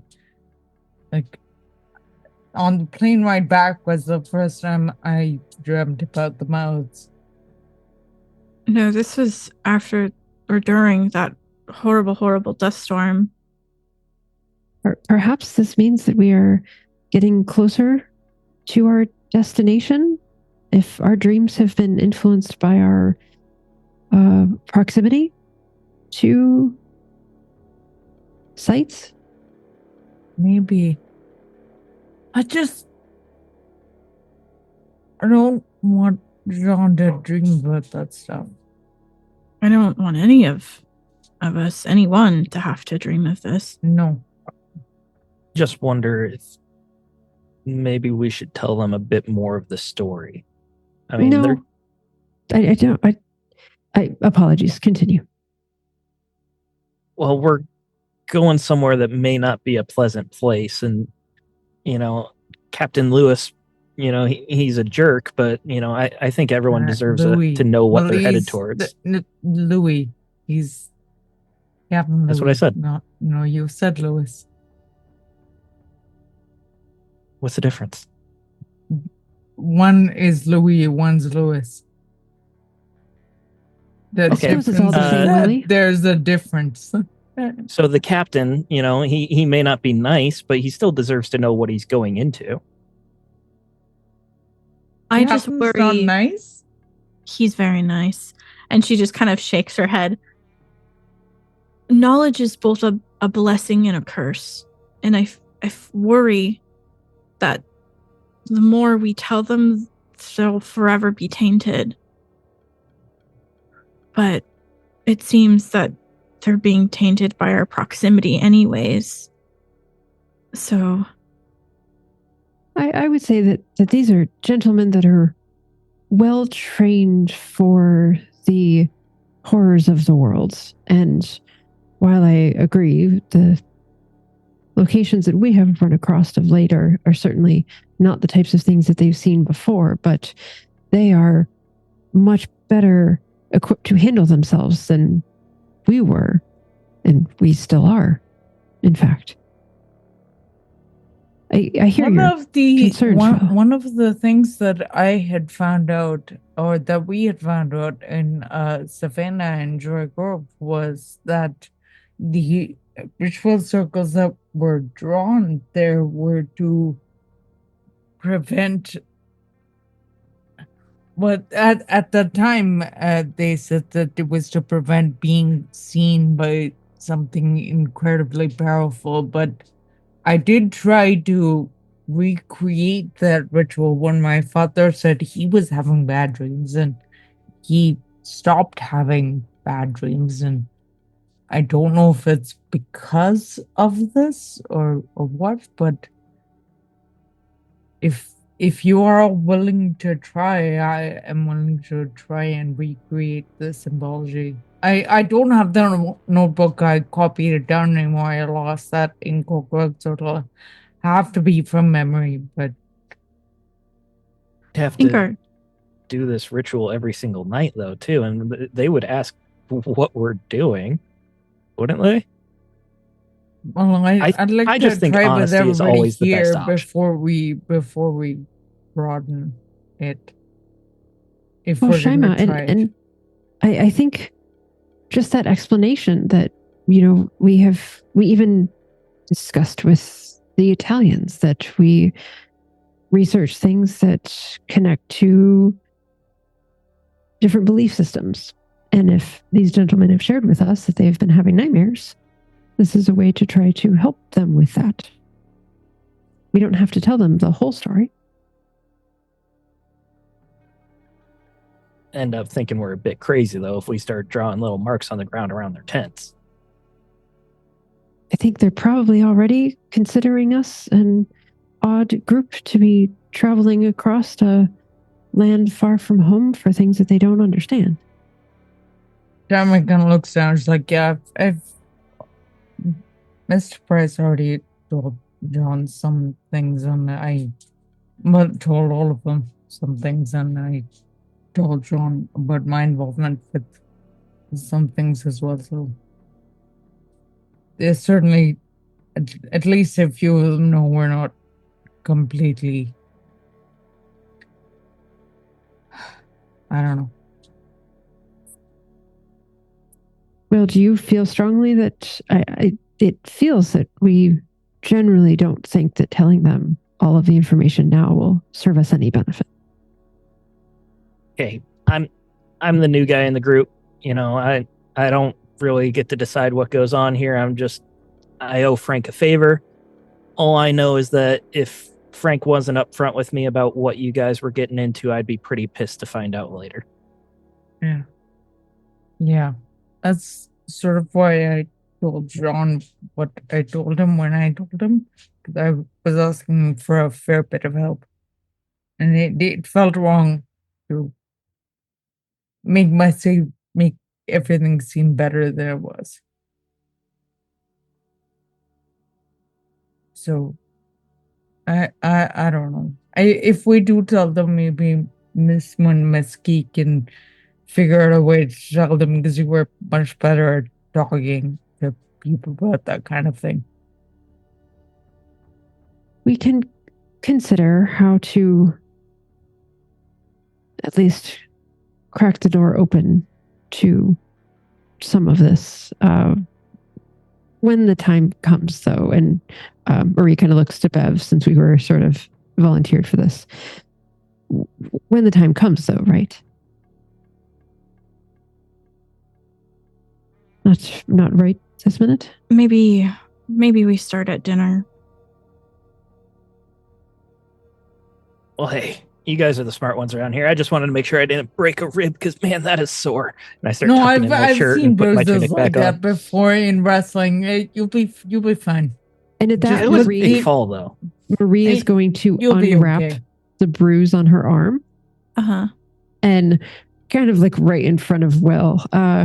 Shyma, I'm going to do this again. Make sure I'm doing this right. And she's being very kind of intentional as she's sort of moving this around, like right in front of us.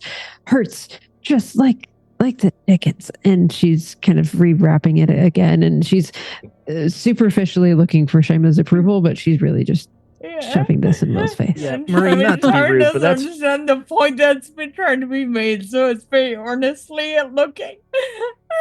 Marie, not to be rude, but that's really gross. Like, you should just keep that covered up. Well, yes, but bruises such as these, they disrupted my night's rest for certain, and so painful. Marie, so darling, that's not painful. A superficial bruise. That is an infected sting from a scorpion. And at that point, Bev will also kind of help fuss over you as we start to prep to get on the camels and such.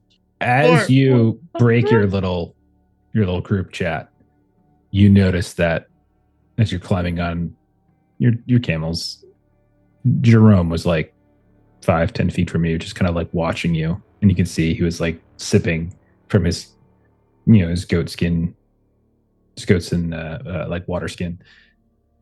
But eventually Louis will call out and like continue. Mm-hmm. And so you push on into the afternoon. And once more, your travel, while the terrain is quite difficult, and it is becoming increasingly difficult. And you're starting to notice like odder structures. You're starting to notice like these pools, these like discolored pools here and there that like Jerome will kind of warn you away from and kind of make sure that the camel doesn't go and sip from it. And you can see these little bits of like these kind of scrub bushes kind of showing up here and there. A few of them, you can tell they have like this whitish, pinkish bloom to it.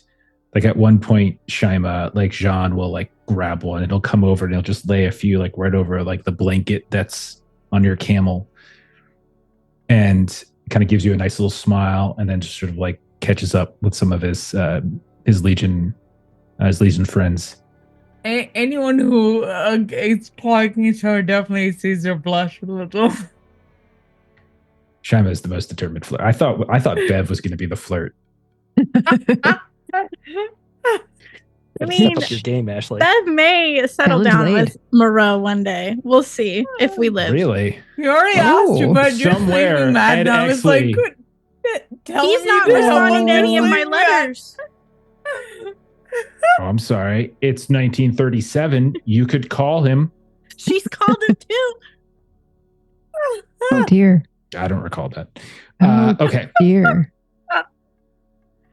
A little bit before dusk. And again, you all have been essentially traveling slightly past sunset and then stopping once the glow on the horizon of the set sun is no longer there.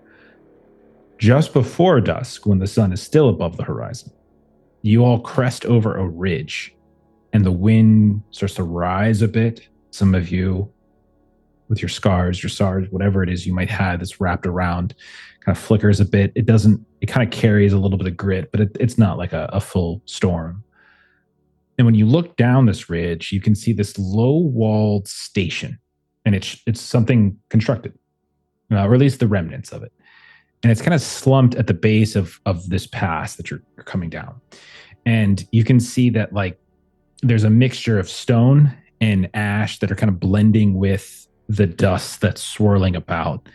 And that kind of softens the view of this like half buried western wall. And you can see beyond it, there's this line of these wind-worn shelters that are kind of angling off on one side. Some of them look to be collapsed. Others are leaning at these sharp angles. As you're slowly moving down, there doesn't seem to be any activity. You don't see any people or animals or anything like that moving about. It doesn't look like an active post, but it looks like it was something at one point. You can see that there are these salt blocks as you start to move along the perimeter, and you can see the Legion guys are kind of like hopping down, tying off camels, and your camels are kind of jerking a little bit here and there. You can see these stacks of salt blocks are like in this kind of crooked mound outside of this enclosed little area where the wall, that kind of half buried wall, wraps around. You can see there's all these different scattered bits of and scraps of like cloth and rope, and you can see those of you with a decent spot hidden.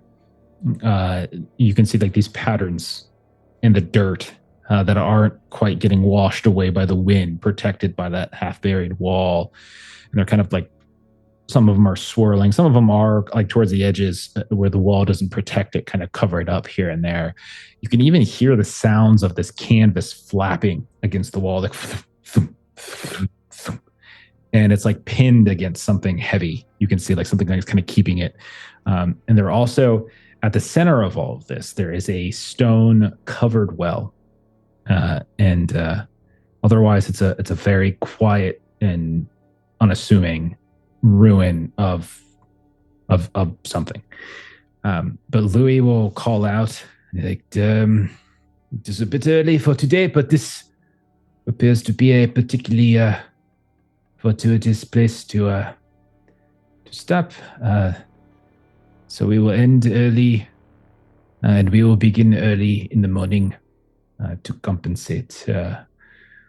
Make sure that you are careful. We are going to scout around a bit to ensure there is no one here.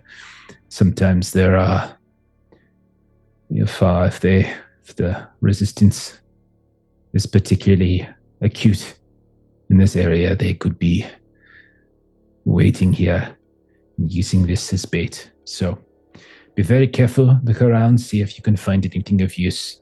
And then he starts shouting out like orders to like Jean and to Pierre. They like hop down, they kind of get their rifles out, and they start kind of fanning out in different directions and kind of just looking around here and there. What are you all up to? Thinking about doing? What do you think? I'd like to make the attempt to, from memory, draw the ritual that I was mentioning on the grounds of the party members, specifically like these 4 folks. Are you setting up camp first, or are you just drawing in the ground? I'm waiting for a camp to set up. I'm sorry, I was Okay. more clear. So So I let's know hold when off. they're sleeping. Yeah, let's hold off till you know where people are Okay. sleeping. Yeah, like you don't really have anything set up currently. So Others. Marie heard him say to look for things that are valuable. So that's what Marie will kind of take that as instruction. So if they're, you know, kind of assessing our safety, then she'll look around at all of the things that are still here to see what seems to have been left behind by whoever was here last. There's some shelters, like again, those sort of domed shelters. You can see some are still standing, some are collapsed. So you definitely see that over there. You also notice the well, stone covered. And you notice like there's like a big block on top of it.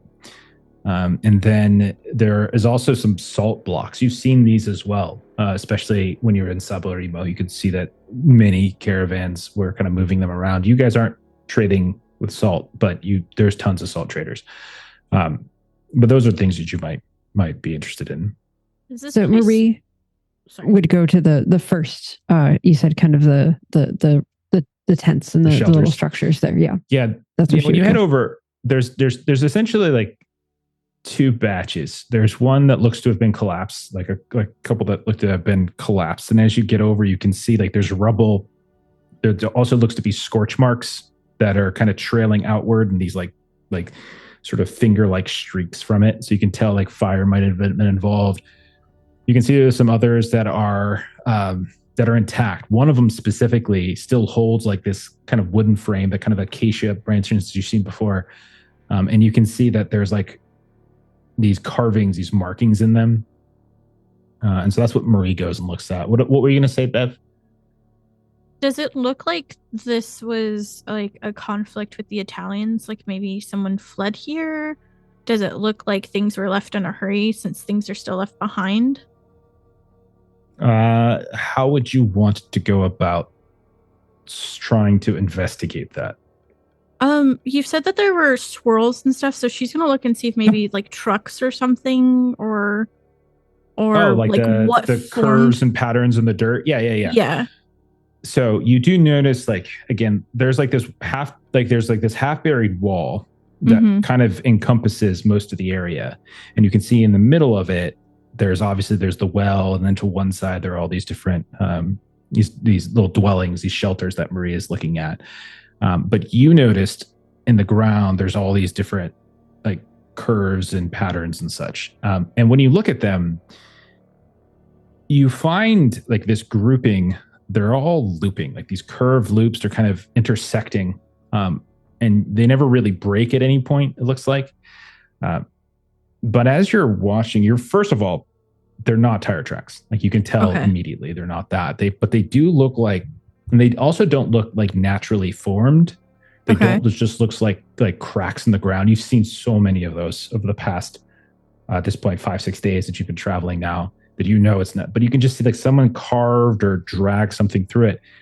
But it certainly looks as though like the way like the curves and such have shaped in the ground, there is this sort of center spot that looks cleared.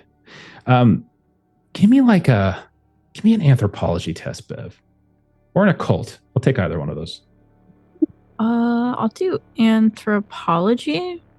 Yeah, I like it. 72 over 80 success. Okay, so 72 success. You think the way that these curves have happened, and like these rings, and how the center is clear, it would probably, like, you don't know specifically, obviously, culturally what's happening here, but you've seen similarities. You think it's kind of got a ritualistic layout in some way. Like someone made these markings in the ground, left this center space as if something sat there at some point. And so you can see like there was something in the middle that is gone. And as you start to look a little bit more closely, you see there's these scattered stones that are, many of them are almost buried by grit, but they are laid out in equidistant and very purposeful distances from each other. And they kind of create almost like a containment circle. Is Jerome nearby? He is like, you can see he is leading the camels away and finding like a spot near that pass you came down where the rocks are, because the camels have been acting a little bit skittish since you went down this pass. So okay. he's sort of like taking each of them over and kind of herding them basically. If I could I on one of my like pieces of paper sketch this out and then take it to Jerome to see if he knows what it is? You can certainly sketch it out. Okay. Yeah. What about Will or Shyma? Is there anything you all are up to? I would love to have an opportunity to see what Bev just saw, but that feels very bad. Yeah, if you see me like sketching it out or whatever, she'll wave you over. Okay. There's no additional information that Shyma would have. Okay. Not even with my decent occult? No, there's no, it's one or the other. Okay. So there's no, like, all it is really just to see that this is ritualistic in some way. Yeah. Okay. Will, is there something that you would be doing? Yeah, Will doesn't like being told that people don't like him. So he would be renewing his kiss-ass efforts and be picking up more chores, like whenever we're like settling down, getting ready for camp and stuff like that. So as soon as we get here, he would focus on trying to get the animals watered. And he would go over to that well with the stone block on it and just try to get that set up so that we can get these camels hydrated because they're so friendly. You slide, so you slide the block, like it's this big stone block that you slide off, and you're strong enough. It's definitely like it's not like an easy thing to do, but it's so heavy so that the wind doesn't knock it off clearly. And you're able to slide it off, and like there's this layer of dust and grit and ash over top of it. And when you kind of knock the stone off to the side, it kind of plunks down. You see that the well has been filled in. By like rubble and stone, or it looks like a bunch of grit, dust, sand, ash, like this mixture of these different sediments.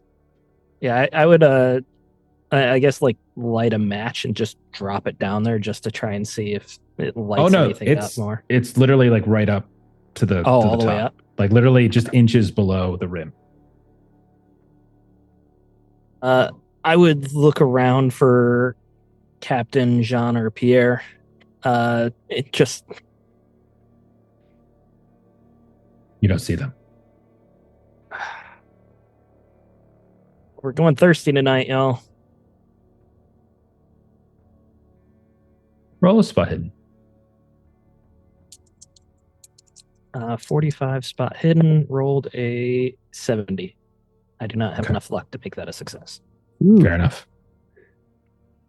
I'll come back to Marie. Marie, some collapsed shelters that look to have some scorch marks and some signs, obviously, of some fire damage. And then there's this other one that's still kind of intact. It's leaning, and it's got these carvings on it. Anything catch your eye that you want to peek at in greater depth? She's probably going to start with the one that doesn't have the scorch marks because she's looking for things that would be valuable. So she's thinking that might be the wiser starting point. Okay. You carefully duck and look into the shelter itself. You certainly see there are some belongings left in here, but by that I mean it just looks like there's one of those stools that you've seen that Jerome has right, that still seems to be intact, and what looks like a mat, like a reed mat. But that's it. Carved into the frame, you see that there are images of some kind. Do you have anthropology? I certainly do not. Okay. You've certainly seen things like this in the past. You have no idea how to sort of adjust it. You're certain it's not just like random carvings, right? It's definitely someone carved something into this. So there's like gouges and lines and things like that, but you wouldn't be able to discern then exactly what this is. Someone, and she's kind of talking to herself, someone much smarter than me should take a look at this. Perhaps and so at that she'll go towards the shelter that has the scorch marks and see what there is to be seen there. There's definitely nothing in here that would be salvageable. You can tell that with great certainty. Give me a spot hidden, I suppose. Spot hidden would be fine. If you've got like some kind of science-y forensic skill that you want to take out for a test drive, you could do that too if you prefer. I don't. However, so a question. So is spot hidden going to entail this penalty? What level are you at? You at 1? So not just the heat, from but my your other scorpion. From your scorpion, it will take the scorpion penalty. Yeah, because you're in so much pain, it's hard to concentrate. But yeah. Okay. All right. You play Marie's so happy. I don't want to take that away from you, but you are in excruciating pain. True. Yeah. Yeah. I think more earlier she was trying to be a Listen, if you want to take it out on side. Will and shoot him in the back of the head, yeah, I won't even make you roll. Why me? I'm so friendly. Classic Will. Okay, so unfortunately, I rolled a 79, which normally would have been over 72, but I've got to get all the way down to 30. I have to get all the way down to 26 because of the penalties between the scorpion and the heat, and I don't have that much luck. Yeah. As far as you can really tell, it just looks like it's just something got caught. Something was set on fire in here. Like this caught on fire, and that was that. You don't think doesn't look as though there's anything you're missing. Seems pretty clear. The only thing of interest was those carvings, those things in the frame. Okay. Then I would say Marie, when it makes sense in the timeline, would kind of go over to Dr. Q and Shyma to let them know about the carvings. Okay. Well, I want to go back to you. You put the block down in the well. You saw that was filled. You look around for the French Legion guys. You don't see them. Do you put the thing back on? Do you put the cap back on? Do you do something else? What do you think? I think if it's been filled, I wouldn't bother. That seems like a lot of work, and there's nothing to cover. Okay. As you turn around and you're looking for the French guys, you notice a handful of steps away from the well. You see like this mound of salt blocks.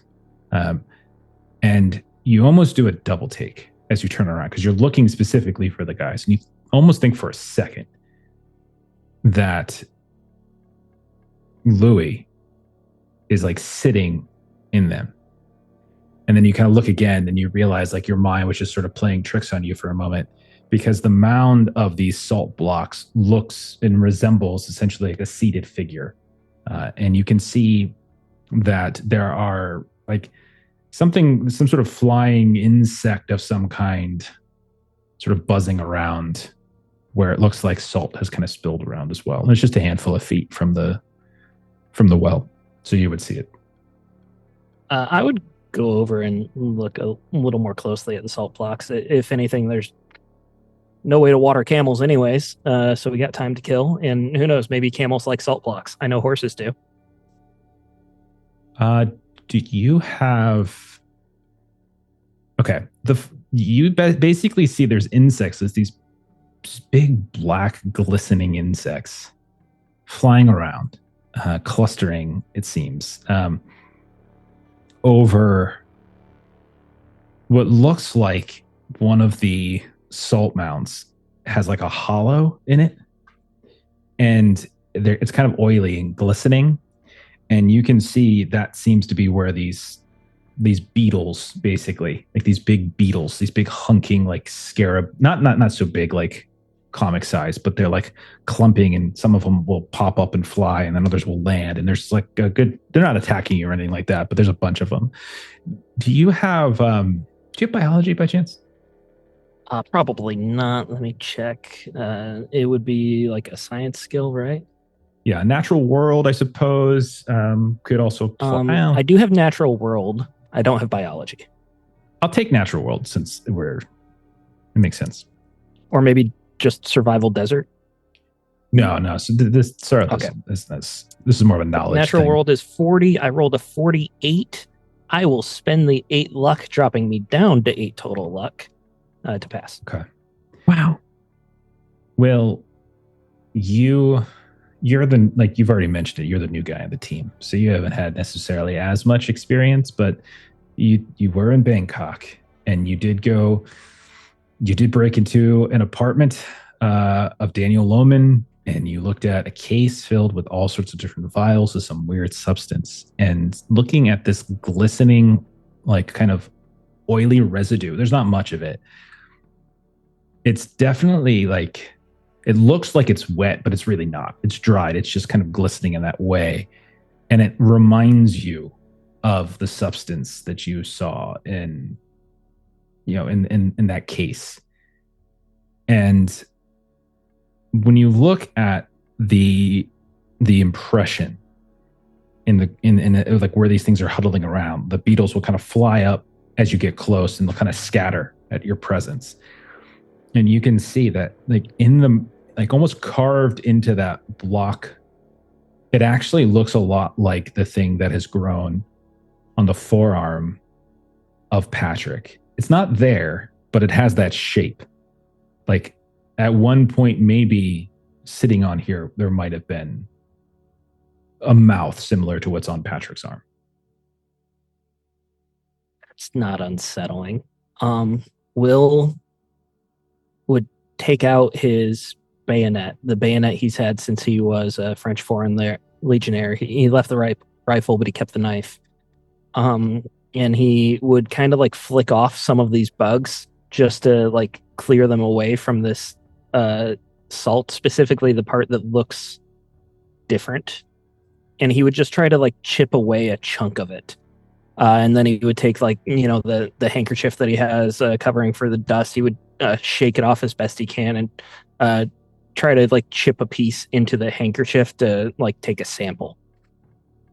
Yeah, you can do that. I don't think that's no roll necessary. You can do that. Okay. So you get your sample. Marie, you join Shyma and Bev, who are like kind of looking and sketching these different images. And what do you say to them? And she's kind of like walking over, and she's sort of like holding her arm a bit as she comes over. Wasn't able to find anything valuable over there, but there's some carvings along some of the shelters there that I think either or both of you might be able to identify what they are. I don't know these things. Yeah, I can go take a look at that. Shyma, will you finish up these sketches? Absolutely. Okay, Bev, if you would like to make an anthropology, you can make that. Sure thing.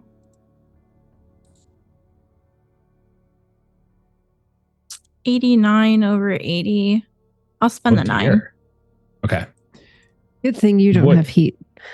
Yeah. What you definitely observe is you're pretty confident that these are Islamic in nature, some sort of protective script. You're seeing lots of imagery of like stars and crescents. You see like geometric tessellation kind of sort of carved in its own way on one of these beams. And you also see that it looks as though something has carved over top of it far more crudely, like these curling, spiraling cuts. And as if someone has almost like ruined the nice carving script. And you realize that those spiraling cuts are not unlike what you have Shyma now drawing. And you look around. Give me a spot hidden. Okay. 44 pass regular. You look around and you catch over by a small segment of the western wall beyond where you see Will right now is like jamming his bayonet into this salt block, right? But beyond him, you can see similar markings on a segment of that half buried wall, where like you can see like it's coated in ash and dust and such, but you can see someone has scraped some symbols onto it as well, onto the base of that wall. Okay.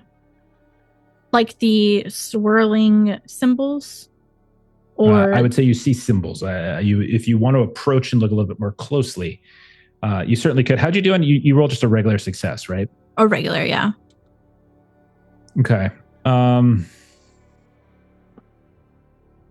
Okay. Yeah, about 10 away from a hard, I think. Two things you would notice.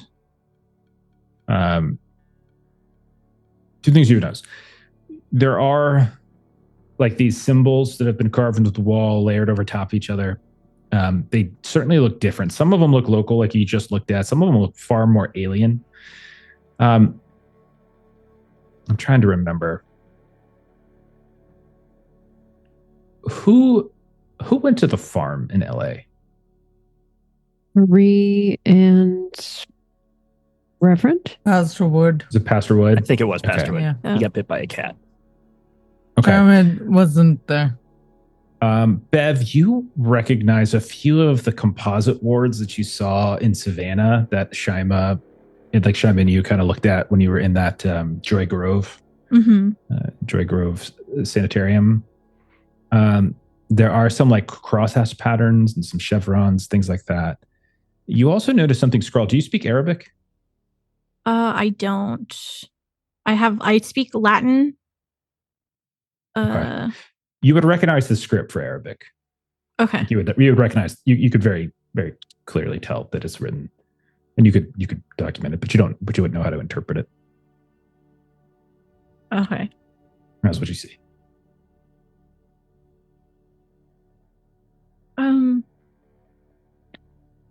And she kind of calls this out to the group. Does anyone know Arabic? No. Fortunately, no. Patrick's like, yeah, I do. Just kidding, I don't. Hey, where's the Legionnaires? One of them has got to know. You look around, you don't see him. Where are they?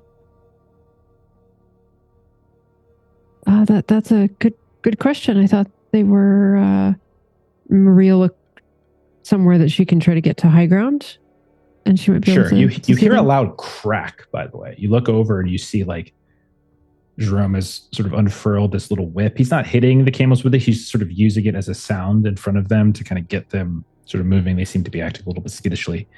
But you can go back up the way you came, because you came down past, basically. You came down this ridge, and this is at the base of it on the other side. So you can climb back up, Marie. And you can see all around you, there are these little ridges and passes like scattered, and there's in between them, there are these long stretches of flat land. And you can see this is built into the base of one. It's getting dark at this point now, too. The sun is almost gone. But you can roll spot hidden, Marie, if you wanted. I would like to do that. All right. So I have to. I will be so glad to sleep tonight because I need. So I've got a 72 spot hidden, which means that currently I need to roll under a 26 because of all of my 26. other. Right, but I also have a level of heat, which drops it to 26. And you're in bad shape. I know. So I'm gonna grab some audience boosts. So I'm If you want to be a gonna nerd. to at least get myself to 46. So I'll grab 2. Okay, that's fine. Cheater. Don't Hey, listen to him. 35. Thank goodness. Thank you, audience. 35. Hell yeah. Okay. So that's a hard success. Yeah, that's Okay. the combination of the hard success and the heat stuff. in the distance to the northwest, you see a figure moving. You don't know from this distance. He's well away.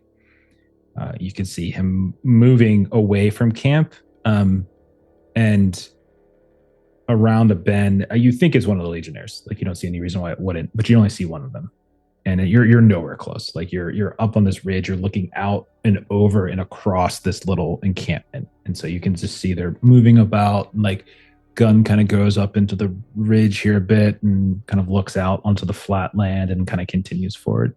Looks like he's just doing a patrol. And that's the only one that I see of. That is only one. It is not. There's not a ton of visibility in the different directions. Like you have a lot of flat land, but then you have this sort of odd sort of chunking of ridges here and there that, and it's getting dark. And she'll kind of call back to everyone. I can only see one of the Legionnaire gentlemen over that direction. Very poor visibility. I can't see very much. Should we try to go find them? No, they said they were going to patrol. They probably just went a little bit further. Okay.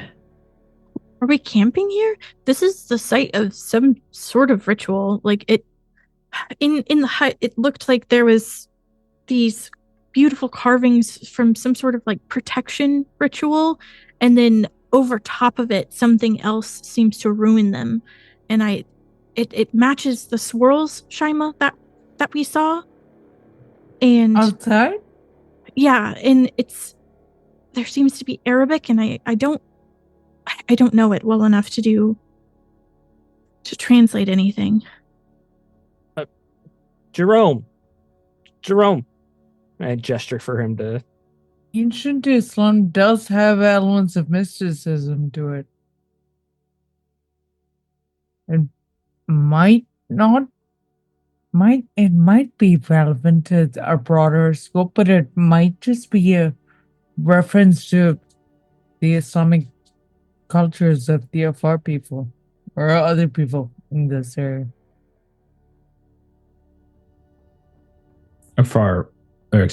Jerome, your guide, will see that Will's calling him, hesitate, and then we'll come over to you, and we'll stand in front of you expectantly. In French, I would say, "What does this say?" And I would do gestures like, "What does this?" And I point towards the Arabic. Say. Okay. I'm gonna do my best here. And he says, he looks at it, his face gets a little bit scrunched up. Al-Athab Yarkab Ari, he says. And Will, you heard that before. It's what he said to you and Pierre. And he looks at you just to see if you're satisfied. And I would say in French to him, "The wind brings agony." And then he just repeats it exactly as it's written. Al-Athab Yarkab Ari. I'm butchering that. I apologize. Doing my best. In French, I would say thank you, and I would take out a canteen and pour a little bit of water in the lid, take a modest sip, refill it, and hand it to him with my right hand. He'll take it, take a sip, and I'll hand it back to you. All right, I couldn't give him the whole canteen because I lost one that way. Screw the You lid can see back he's on. still got your other one like strung over his shoulder. Yeah. And I figure it's worth it for a good guide. Bev will kind of like wave for him to follow her to the markings in the sand, and like He looks over towards you. the intricate like separation of like stones and stuff. And she doesn't speak French, so she asks Will if you can ask him if he knows. What do you do you know what this is? He just stares at you. Shyma does speak French and asks him in not broken French if it is the same as inside. He looks down, he looks at Shyma, and he doesn't really say anything at all. He just sort of like almost like a light universal shrug. Okay. I'll say in English. I asked him if it was the same as inside, and doesn't seem to know. Is it bad?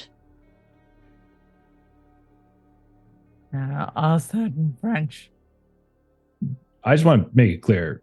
Yeah, You've never heard him speak French. No, Like he no. speaks. Yeah. He speaks in a far to yeah. Louis. They don't. We speak usually have Louis who speaks a far Yeah, to him. some of this is So you just guys are a saying bit stuff, of and he's shock. just sort of shrugging, like Yeah. he's Yeah. just looking at you. Yeah. And then, like at some point, he just says like the phrase again, and then he's like waiting. Thank and you. Marie will just Thank say, you. "Thank you," and she'll kind of start to walk away. He'll turn back. Someone lost my like. What does that phrase mean? He said The it a wind- few times. Brings agony. I have no idea what it means. The wind brings agony. Yeah, Pierre said he'd never heard it before. I don't think it's a saying, but it might be. Who knows? And that's just what's inside. He said that's what the script there. Well, I don't even know if he means that that's what it means. It could just be that he's saying it. When he could did be he telling say us, before? like he told me that before when I fell off the camel, and it wasn't reading anything. It could just be his favorite phrase, for all I know. That's when the wind blew and it made my camel all ornery. Exactly, that's what I'm saying. So Like the he wind might just did say it bring agony. because. Yeah, that's I mean, what happened. Well, and there was also the wind with Patrick and the scorpions, and he said that there was And the stranger. the man. Exactly. Well, every time there has been wind here, something has happened that requires a pretty strong reaction. The wind has been bringing agony. And Marie I looks mean, at a her dust storm's arm always that's going to in be pain. bad news. Let's be honest. I mean, No, that's true. That's true. But Jean did say that we've been experiencing things a lot worse than they usually are. we're also going a lot deeper in the desert than they normally go. Right, but I mean, this could all just be, it could just be it dust could storm be, season but for all we know. There's, I don't know. I haven't felt like it always feels like there's more, not less. You know? No, what do you mean? More, not less. I More don't what? know. Doesn't feel like it's just a dust storm. All right, so It I think doesn't feel like it was just a scorpion attack. it's very easy when we're out in the heat to get paranoid and pessimistic. We're all tired. We're all exhausted. It's easy to draw parallels and conclusions from things that are perfectly normal. I think we need to make sure that we stay focused, we stay committed to keeping our minds right, rather than giving into the pressures of the desert. Because there's so much going on that if we start wallowing in possible misery, possible conspiracies, we're gonna Shyma kind of we're gonna lose straightens it. up, and it's very clear that she's quite angry, and she clenches her jaw and pulls out her thumb. She's like, "You think this was because we underestimated things? Or do you think that we made this up? Do you think I cut off my hand because we just didn't take things seriously enough?" Shyma, I'm not saying we can't take things seriously. I'm just saying let's wait Will, until we have the. I'm sorry, but the very first time you met Captain Morrow, you lied about your name, so I still haven't forgotten that, and I if you need to apologize, you can apologize to somebody else.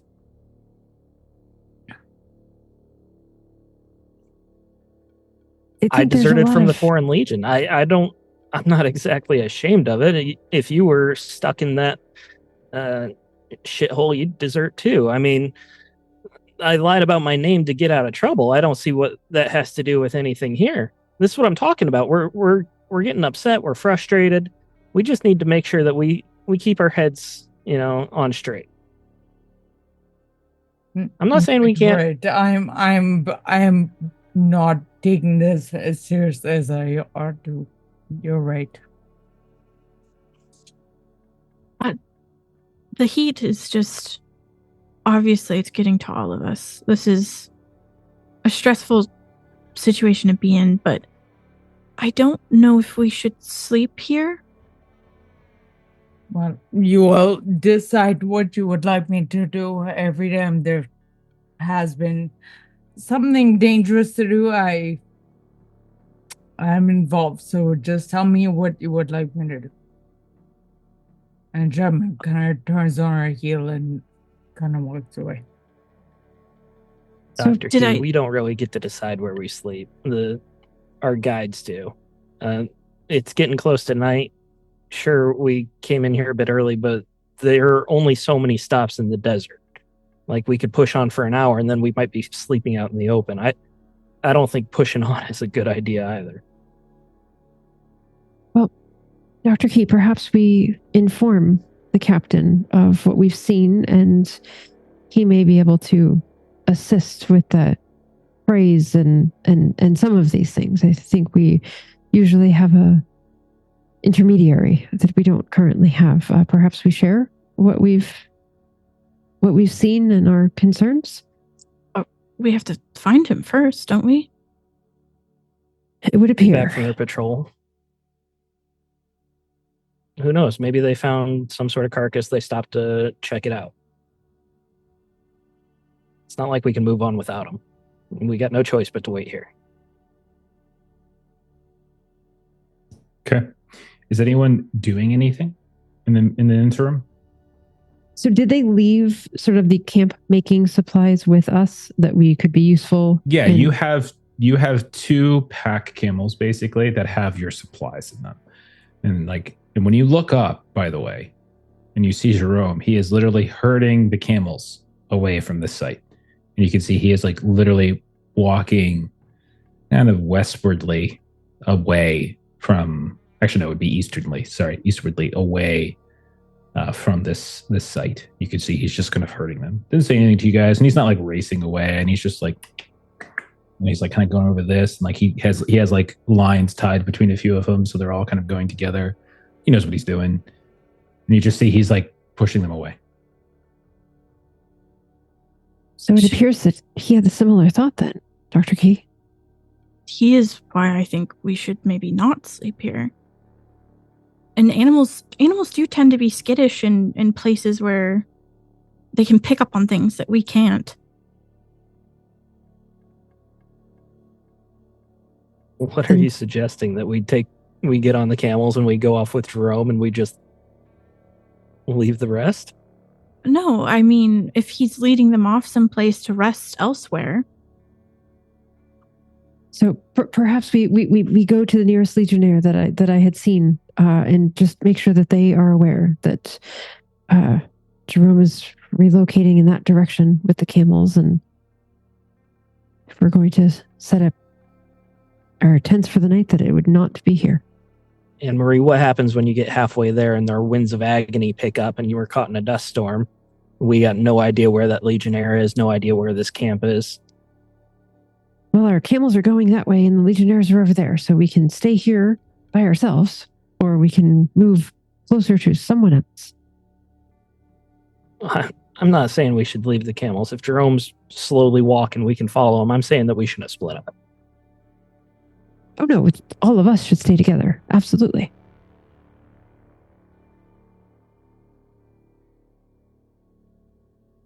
Start walking over to Jerome. Okay. He leads them away and finds maybe about a half a mile to a mile away from the site, he finds another chunk of rock. It's not as it's certainly not as good as a campsite. Like it doesn't certainly protect from the winds, but it's okay. Like it's fine. Would it be possible to say that on the as we were leaving, Will took some of the rocks and rubble and just made arrows on the ground that pointed the direction we were going? Absolutely. Yeah. Good call. And yeah, you follow him. Everyone follows. Is that fair? Okay. Yeah. You watch the sunset over the ridge that this strange site has been built into. You can definitely see the ruins of something. You saw a structure, right? You saw like masonry. You see the sun go down, then you see the stars come out. Night falls. 2 hours, 3 hours pass. None of the Legionnaires return. Will would have been making himself busy this whole time, setting up everyone's tents, all of the Legionnaires' tents, so we have that like semicircle ready to go. Okay. And continually expressing that they're just out on patrol. They'll be back. And as he says that, you hear gunshots ring out on the night sky and the night winds, just like these, like a series of sort of irregular rifle shots off in the distance, like they're kind of dancing around on the wind a bit. You hear the camels, like some of them have like they all have kind of like folded and sit down. They've calmed a bit. You can see Jerome has calmed them down a bit, but a few of them get skittish at the sound. We should investigate, right? We should see if they need assistance. Yes, absolutely. And Shyma starts moving towards the gunfire. Give me a listen test. Okay. Marie will be right with her. Okay. I think Stephen wants to stay behind. There's no way this is going to go well.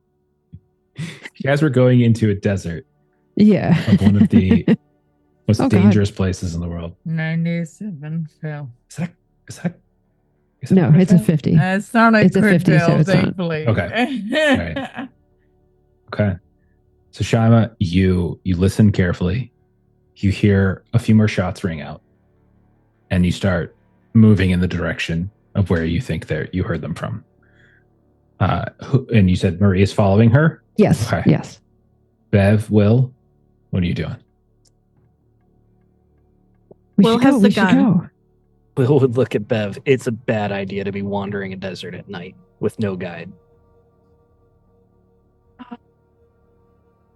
At least I don't know. They shouldn't be going. I agree with that. They should not be going. Fuck.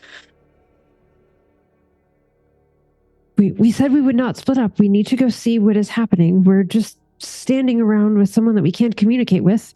We need to go see what is happening. See what we can do. Those are the ones that are here to protect us. We must assist. In which direction were we going again? Tell me that. Was the gunfire that way? Or was it that way? The sounds of the gunfire. And Marie is kind of looking at Bev. We must assist. Shyma and I are going this way.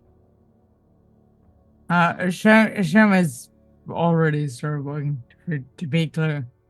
She's not trying to convince anyone else to go. Yeah, but you're not running. You're still within range. No. But just say she's not involved in the conversation. Is Marie walking? Marie's moving kind of in that way when you're like moving backwards and you're kind of looking back like, come on.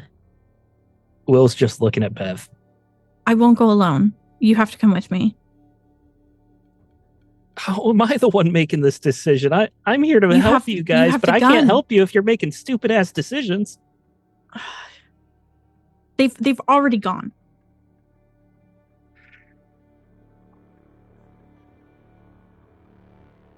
We're gonna be killed. We're gonna be killed. And I start walking towards. We just need to carefully follow the path that you created, and then we can walk back. We're going into the desert. There aren't any more rocks.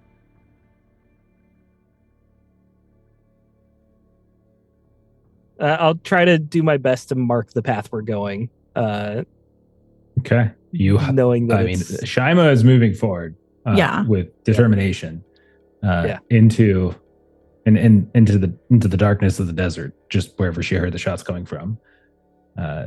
Maria is following, shouting like a little bit more slowly, kind of like shouting behind you guys. Yeah. Do you follow? Will, do you follow?